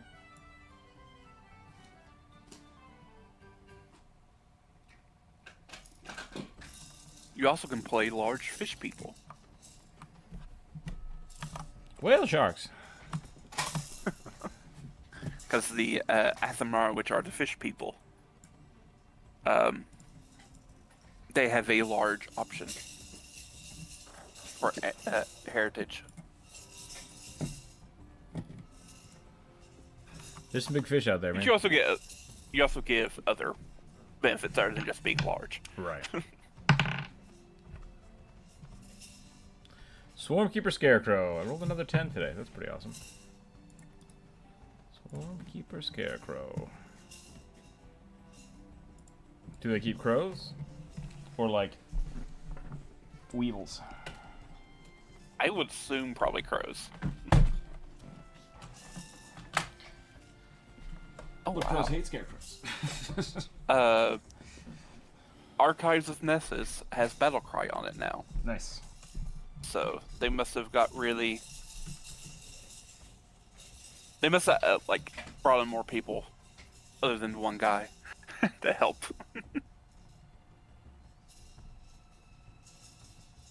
You gotta compete with whatever 5e is gonna do. I don't know if they're really competing with 5e because 5e doesn't have a free catalog of their information. I really don't know what WotC's like gonna do. They have to like, I don't know if they're restructuring everything or what, but like they've got to release something soon for whether they're releasing a dragon book. Are they? I saw that because I follow an artist on Blue Sky who done art for it. Okay. They did the new like redesigns of the crystal dragons or gem dragons. That's right. Okay, I remember that.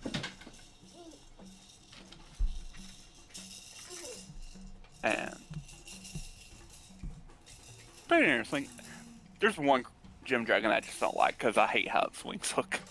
It's called the Topaz Dragon, and its wings are backwards. Like, actually back? Like, does it fly backwards? Actually, let me see if I can find it.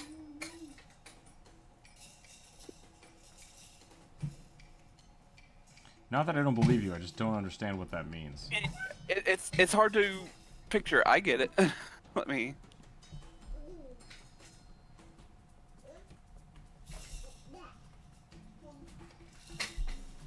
And also, to what end? I don't know. They've always had their wings like this. Topaz dragons have always had backward wings? Yeah. Huh. And so it's not like the artist decided to be unique and like, no, I'm gonna have them look like this. No, it's just they've looked like that since they've been around. Okay. I shared it in the live stream chat. Oh my god, kid.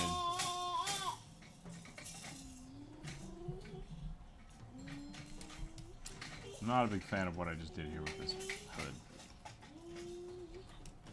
I like the idea, but I think we're going to change it up a little bit. We're going to make it look more like a face. And then just a sack of potatoes. Look at my hat.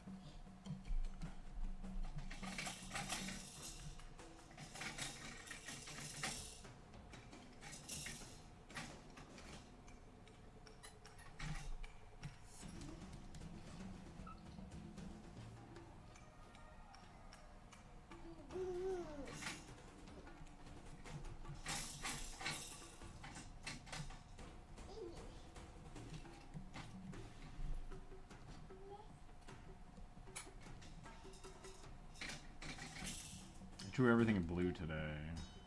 Maybe that wasn't a good idea. Hmm? I just never changed my pen color. Oh. It looks like you're drawing with like a blue ink pen. Yeah.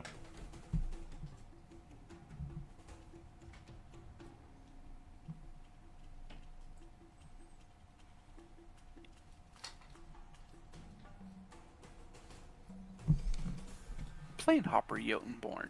You're a medium instead of a large. And you get a free occult spell cantrip. There's a new campaign in Japan about 5 travelers from Tour. Okay.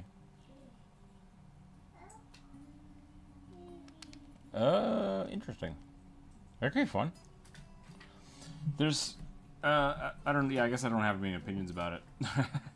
Yeah.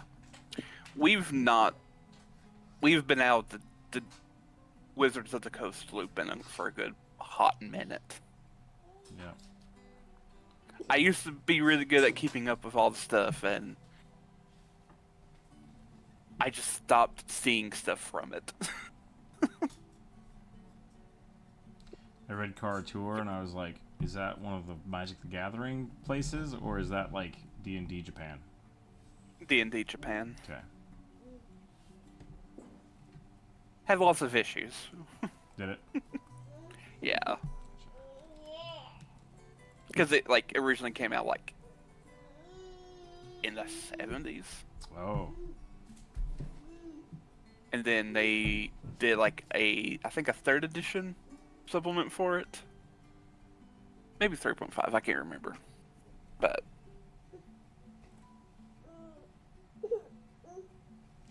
You can do real world culturally based things in a good way. There is Yes, a you correct can. way to do it. That is what I will say.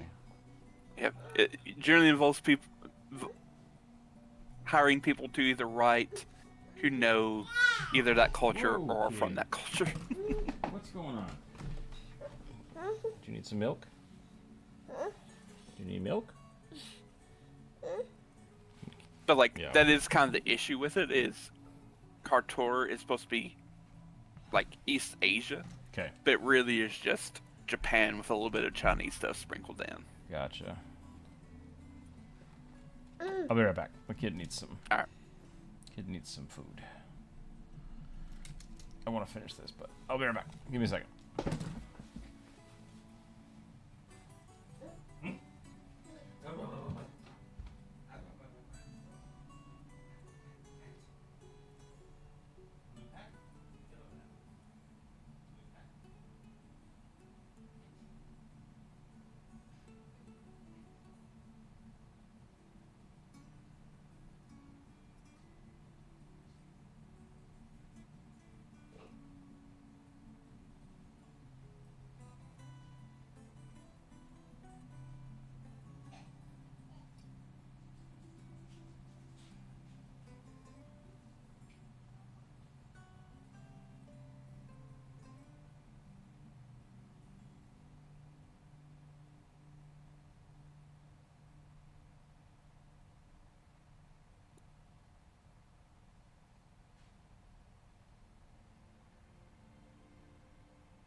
Image race traits cost points, so you can have a party of all same race with different traits.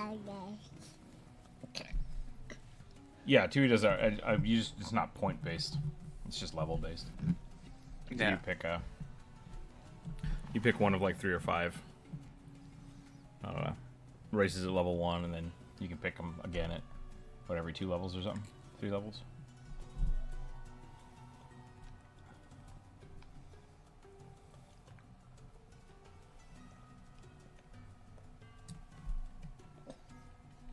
Which is kind of funny because, like, there have been a handful of characters I've made where I'll take the level 1. Like, all the level 1 features.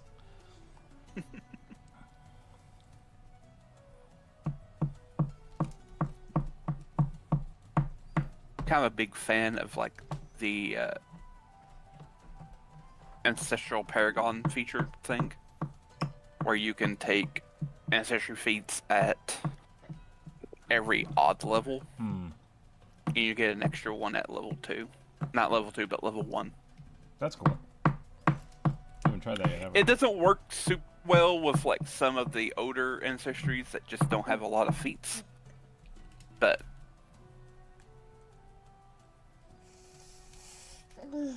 because there's times where I was like, I want this feat, but I also want this one, and I can't. Yeah. And there's no way for me to take everything I want. It's not even like they're super broken or anything. It's just like, I think it'll be kind of fun to have this ability.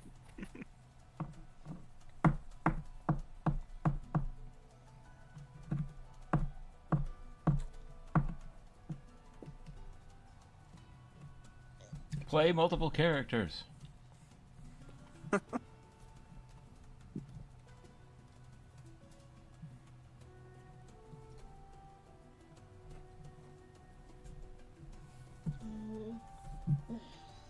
Sorry, Gigi, I'm just not seeing the...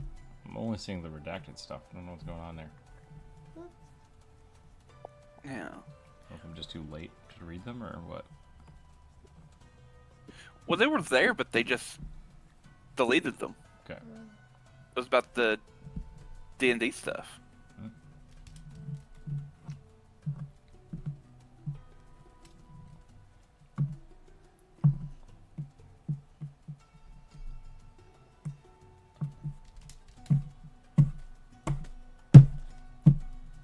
What are you doing, kid? I should just scoot, I should scoot this guy over and have him steal the hawk from the other character. This is definitely a crow. Speaking of swarms, they added a new Eidolon for summoners. I heard about that. A swarm Eidolon. You can double down and be a swarm keeper. That was something with the summoner. You can summon swarms, so like the Eidolon is kind of just custom summons, I guess. So the Eidolon is like your big summon that you have. Yeah, it's more of a companion than a like summon spell. Yeah. And it's always going to be more powerful than any summon creature you have because Okay. it shares your stuff, Gotcha. basically. I liked Pathfinder 1 Eidolons that were essentially power armor. Yeah, they've not added that yet, and I hope they do. Like, It broke the game real hard because I think they're doing okay with the Eidolon this time because they defined more of like what stats and stuff to use. yeah, But for the most part, it's like I like the Power Ranger-esque idea or the Gundam idea you can do with those. But they're gonna have to build it different. I think like having Especially it as the like shared maybe like sets. a class archetype or something. Yeah, you can do that. But yeah, so like the Swarm Eidolon is obviously your Eidolon is made up of a swarm of tiny creatures. It has 2 sizes. It's Okay. medium wince condensed, so like a more solid form, and then it becomes large when it's dispersed. Oh, that's cool. And that's like an action to do that. uh, one that I think its first ability it gets is called Haunting Visage, where you can have the swarm take on like a terrifying face in the swarm and demoralize creatures. We need to work with demoralize more. We just don't use it enough in our games. Well, it doesn't work on mindless things, so. It does if you're a champion. Yeah, only if you have this one feat that allows you to do it. It's great. I used to Power Ranger monsters as character inspirations. That's good. That's a good way to do it. I guess I think Champion has a thing. It does. Yeah, I mean, Finney's got it. Maybe it might be from the Oracle dedication. I'm not sure though. Now that I think about it. I tried to do that, and Drew would just kind of like, meh, it's okay.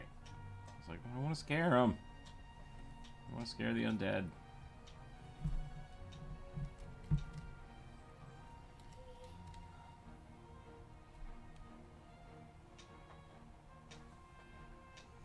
This is the wrong hand position for this.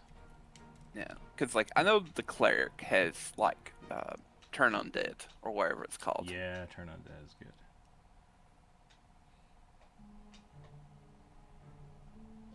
I missed that about Pathfinder 1. Just spamming channel energy. Is that funny? Yeah.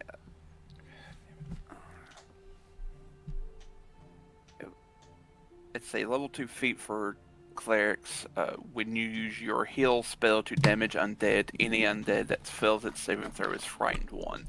That's awesome. If it critically fails, it gains the fleeing condition until the start of your next turn. Mindless undead are not immune to this effect due to them being mindless. So perfect. Channel energy lives again. Yep.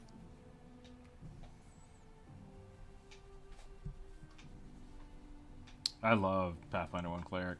It's so fun. I've not got to play a Cleric in 2nd edition yet.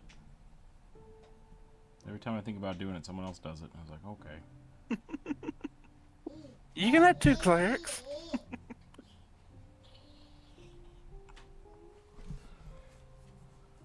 Is the guy with the bird a lich? I don't know. It just said Scarecrow. Stormkeeper. Swarmkeeper, sorry. Well, yeah. Swarmkeeper, Scarecrow. Yeah. Okay. So if it's a D&D Stormkeeper, it's a ranger. Can a ranger be a lich? Mm-hmm. Go as Pointy Hat. I always think of liches as a race over a class. Which maybe that's wrong of me. I definitely think you should probably think of it as a class, because you definitely have to have magic to become a lich. I mean, the Aurori monks would disagree. But they're not. They're mummies. Liches, You're though. right. They're You're mummies. Right. They're mummies. Sorry. They functionally are the same, though. Yeah. And I don't. Maybe not. Maybe they're not. Maybe that's a fair. I think the big distinction is mummies are tied to a specific environment, which I would argue is a while phylactery. liches are more free. Yeah. In that they're able to travel. So I guess mummies are almost like ghosts in that they're like tied to a haunt. That's fair. Like how ghosts are. That's an okay way to look at that.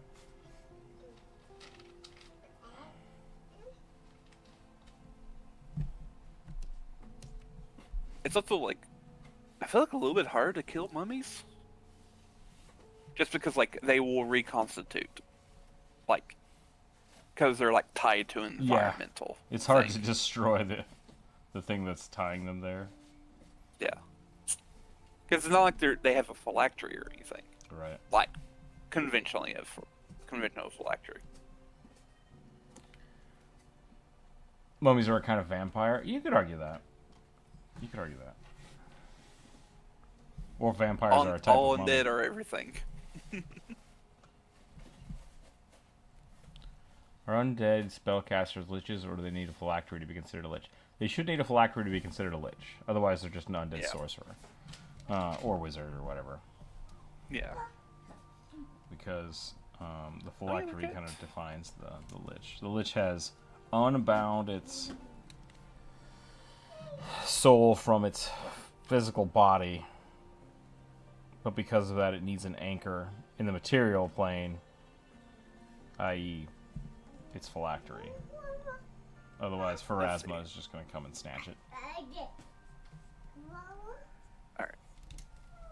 Well, let's look at the requirements to become a lich in Pathfinder. 10,000 gold, 100 souls, level 9 wish spell, I think. You don't actually have to cast the wish spell, you just have to be able to cast, I think, that level of spell. Which you could find, like, you know, get enough cultists together to equate that. Hey. Yeah. You are not allowed to touch that, and you know it. Yeah. Don't give me that face. I don't want you turning my computer off. In 2E, to become a lich archetype, Okay. it's a 12th level archetype, so 12 level, that's not bad. Okay. I mean, that's late game for most people's Yeah, campaigns. But I mean, like, lich is basically like ascending to godhood. So like, that's early to me. That feels like that's kind of cool that it's that early. You have to be an expert in crafting. Mm-hmm. You must be a living creature. Mm-hmm. And you have to have the ability to cast 6th level or higher spell slots. Spells from spell slots. So It's much you easier can't than it have used to be. focus spells. You have to have completed the ritual to become lich. So that's probably up to you and your GM. And you have to craft a soul cage. And I think there are... Yes, soul cage is an item, and it probably requires certain things. If that's the case, the mummy could be considered a lich. Yeah, I think so. I think there's an argument to be made for it.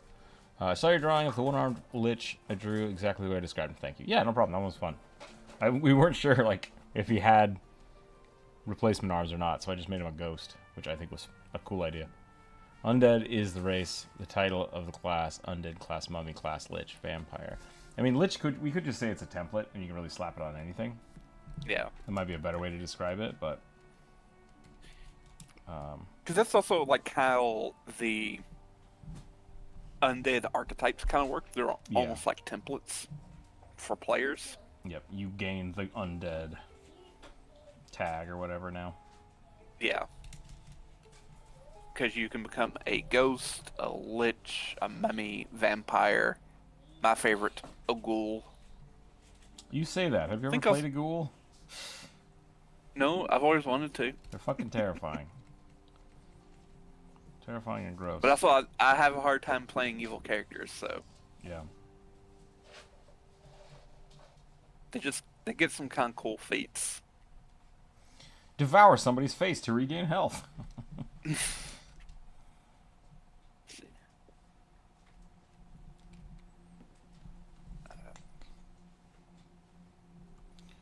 Consume flesh. Single action. Consume You're flesh. adjacent to a. Yes. You're adjacent to a corpse of a small or larger creature. That's a weird. Okay. Oh, so like basically, if it's too small, it doesn't do anything. That's what that's saying. Yeah. That's died within the last hour. You can devour a chunk of that creature, and you become satiated for 1 hour. Presumably, if you eat more, you're more satiated. Well, that's not what satiated means, but you know what I mean. You I quench have your thirst. become You quell your hunger. Yeah. They get some leaping feats about doing high and long jumps. So they're like red reactions. caps. You can like spread like diseases, like you get feverish enzymes. If you store a soul, yes. Yeah, if we're talking about the, can larger objects like a car or ship be a phylactery? Yeah. Think about, Davy Jones is an interesting concept, because, like, you could argue that his heart is the phylactery. But, like, the boat is part of him? So it's kind of weird. Like, there's two ways to look about that. Like, if you embed the phylactery into something, I would argue if that thing is destroyed, you're destroyed. Yeah. Though there's also, like, his heart. That's what I was saying. Like, his heart is technically more the phylactery, even though it's technically just part of him. Yep. That's why he wants to keep it as far as away from him. Yeah. And other people. But I like the idea that his boat could be a phylactery. Like, basically binding yourself to a place or a thing like that. I think that's kind of neat. But that might also work better for a mummy, which the way we're talking about it, right? Like, instead of actually building a phylactery, maybe that is just haunting something. Maybe that's a better way to go. So gross. The ghoul stuff, or what? Yeah. I think a little 10 feet called flail tongue. Oh yeah, ghouls are nasty in Pathfinder. Like, that's part of the thing I was talking about. Like, the description is, as a free action, you unhinge your lower jaw and sprout rigid bones from your tongue. You gain a unarmed attack that deals 1d6 bludgeoning damage. They're basically lickers from Resident Evil.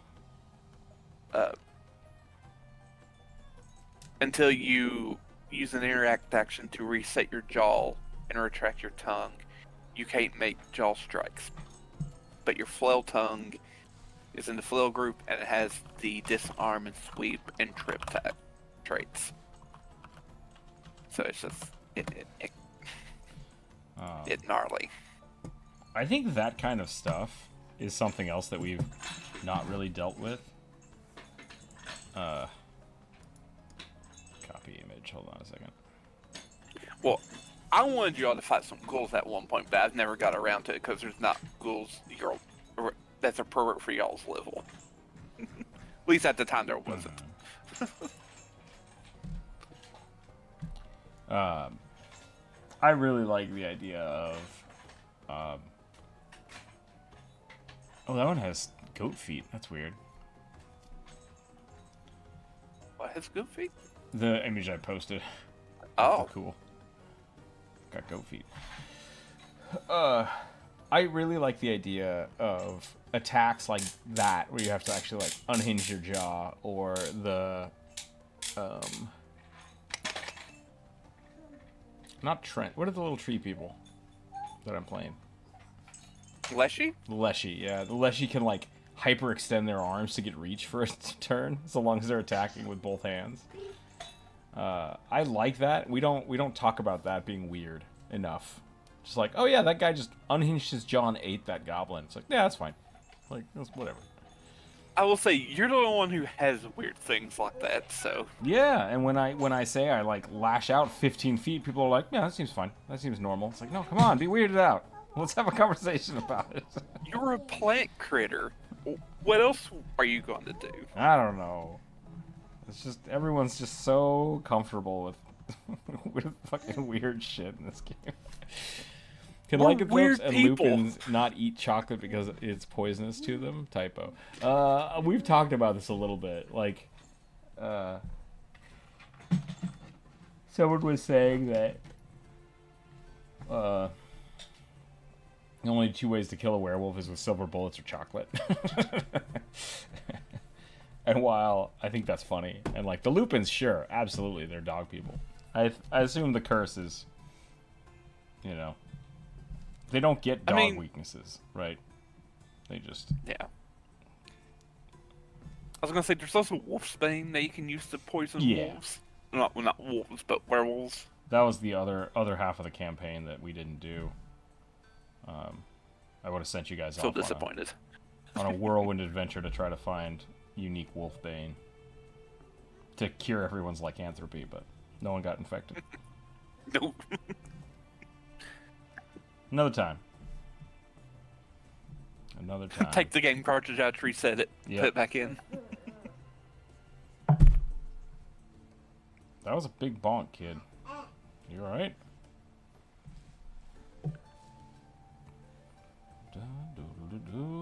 Oh, I think I know why I never bothered with ghouls. It wasn't so much the level was I didn't want to have to deal with the disease because it's weird. I mean, what about the sunlight sensitivity? No, like to fight, have y'all fight ghouls. Oh, yeah. Yeah. It's just like, That's 'cause part of the I've not scary thing. fully Like, figured- ghoul fever is terrifying because it can turn you into a ghoul. It also Yeah. has some weird, like, the first 5 minutes you get sick, and then, like, 48 hours later, it's like, I don't want to track this. Like, yeah. this is dumb. I think it's really good if you want to do that as a campaign or as a whole, like, 1 or 2 shot idea, right? It's like, hey, you've got ghoul fever, fucking deal with it now, or else, and that becomes the story. But when it's something that's so like, hey, if this isn't cured in 24 hours, you die and become a ghoul. You either have to hand wave it or make it very impactful to the story. Otherwise, it's just like, you go to the store, you're fine. You wash your hands, and the ghoul fever goes away. So it's got to be putting a ghoul in your game either has to be intentional to change the story or have the possibility of like completely derailing the game. So Yeah. what kind of physics should beings with elastic limbs obey? I think it might make sense for their joints to be dislocated and their bones to be solid. We've done a couple of ooze things like that. You need to stop. Do not touch that. You understand me? I cast jelly bones. Yeah, like the thing we talk about a lot is ooze creatures with. I don't think ooze creatures should be able to take human form unless they have something to give them structure. So you could play a gelatinous cube. I've made a video about that. I definitely would recommend it. It could be fun. But you are a cube. You are a cube. Maybe a kind of a chamfered cube or a blob. Unless you get armor to squeeze inside of, or you find somebody's bones to hold yourself together. After that, you're just using the pseudopod rules, and it doesn't really matter. Now, swinging a sword around, that could be different. Like, unless you have something to hold onto it, you're just gonna flick it. Flick it out. Everything you attack with has to be thrown. So there's lots of silliness around that. This was one of the not goblins, but ghouls I wanted to use. Barnacle ghoul. Gross. Yep. He's chunky. Does he have like... that's a lot of blood in that picture. I was gonna say, does he have extra bleeds or something? Fill lungs. Curse. Necromancy. Nope. Administer first aid. There's a bunch of stuff that's like sickness, like that I didn't realize. The only way to cure it is to make yourself throw up, or Yep. like I thought that was really funny. Treat disease or sickness. Checks from medicine. Which, in the grand scheme of things, is I think really interesting. But it has led to games where it's been like, I try to make myself not sick. You're still sick. It's like, well, this is just going to take time. Like, That was our first session, remember? Yep. Where I was trying to throw up, and hour. I couldn't. It was terrible. Humans can't have stretchy limbs. You can if you're an alchemist. There's a potion for it. Yep. I hate that cure disease can neutralize diseases from being interesting in the first place. Yeah, that's kind of what I was getting at. Is like, if I give a lot of, if I want it to be an interesting thing like lycanthropy or the ghoul fever, if it's part of the story, I give it a higher DC, or I make it that just like, this is beyond normal curative measures. You have to like I said, go find wolfsbane to cure this, right? And then use cure disease with that element to fix this one. So Yeah. Otherwise it's just hand waving. It doesn't matter. It's just like, oh, you got this in combat. It has 24 hours, but you're probably going to be fine because you have a cleric in your party. It's like boring. Yeah. Unless the cleric did not happen to prepare cure diseases that day. Can't be Plastic Man. Yeah. So there's like the thing with the changelings and the mimics and the Ooblik, I think is what they were called. I hate them. Yeah. I hate them for that reason because everybody wants to be Plastic Man, and it's just like Plastic Man is OP as balls. Like my character doesn't need armor. I can morph my hand into keys. I can do all kinds of stuff. It's like some of that is cool. Like if you want to play an ooze, I'm totally fine with you squeezing under a door, a locked door. Just like, yeah, I go through it. It's like cool. The party is not there, so you're gonna have to unlock the door from that side. That's fine. Can't take any weapons or armor with you if you squeeze under the door. Yep. But a lot of people, it's the same thing with the mimics. It's just like a lot of people want, instead of I'm playing a character, it's like I want to play all the characters and have everything, and it's like that's boring. That's really boring. So Yeah. I think they can be done right. Like changelings can be done really well. I've seen a lot of really good changeling characters, but there's always that I just want everything. Yeah. Everything all at once that bums me out. It's just like, nope, I'd rather not. The only change, like D&D changeling I ever thought of was a changeling with like there was like a beast barbarian, Yeah, that could be fun. and so like using their ability to morph as a way to explain why they can morph their hands into claws or their jaws into massive teeth. Yeah, and like I like the changelings that can just turn into other people, but like that's not something you would do very often, and so using it to like because one of their abilities was the quick change where you switch back to changeling to scare the hell out of somebody. That's great. Yeah. Like that's awesome, and I think that should be the main focus of it, not the I'm going to become you. And it's like, don't do that. Don't mystique your way through this campaign, please. Like that's what that's what the mask of what is it? Mask of Many Faces. That's what that's for.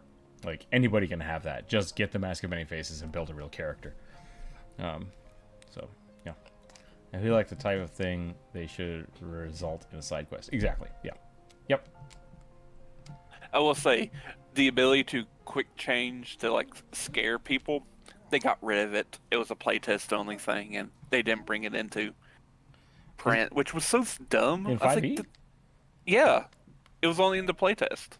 Whoops. Well, that's what's in my video, and that's my favorite part of it. So I think that was part of the 3.5 in Pathfinder 2 for the changeling, not for Oh yeah, for the because that monster, was like the one of the doppelganger. things Yeah. for like them in Eberron was. Yeah, because like really, if you want to play a changeling, just play a doppelganger. It's like it's the same thing without any of the safety of. But I'm kind of a person. It's like no, you're a terrifying monster. Like, just play the doppelganger. It's super fun. People just want to play a doppelganger. Yeah, and I'm totally fine with people doing that. Like, you get telepathy. You get like, it's just like playing the mind flayers. Like, playing a mind flayer with a DM that's not ready for it sucks. Like, it's hard because they're advanced races, right?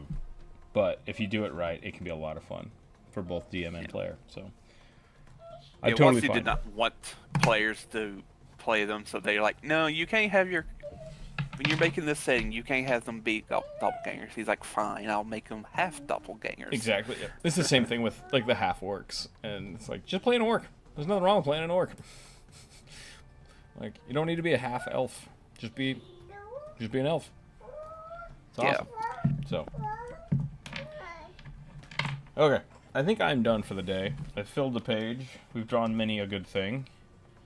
I think we did some good ones today. Yeah. I'll be around this afternoon on Discord, so if people want to message me for commissions or just to hang out, very welcome to. I'm going to try to work on the game a little bit more today. No, I need to work on the campaign for tomorrow. So I'm going to do that. So I'll be sitting in Discord working on Foundry stuff. But I'm going to probably go for a walk with the kid. Get him some yayas out. Yeah? You full of beans? What do you want? What are you pointing at? Yeah, you want to go for a walk? Yeah, he heard walkies, and now he's just like, let's do it. So, we'll go do that. I don't know how to use umlauts on my phone. Umlauts. Oh, for the doppelganger? Yeah. I think you hold down the button. You hold down A. That pops up.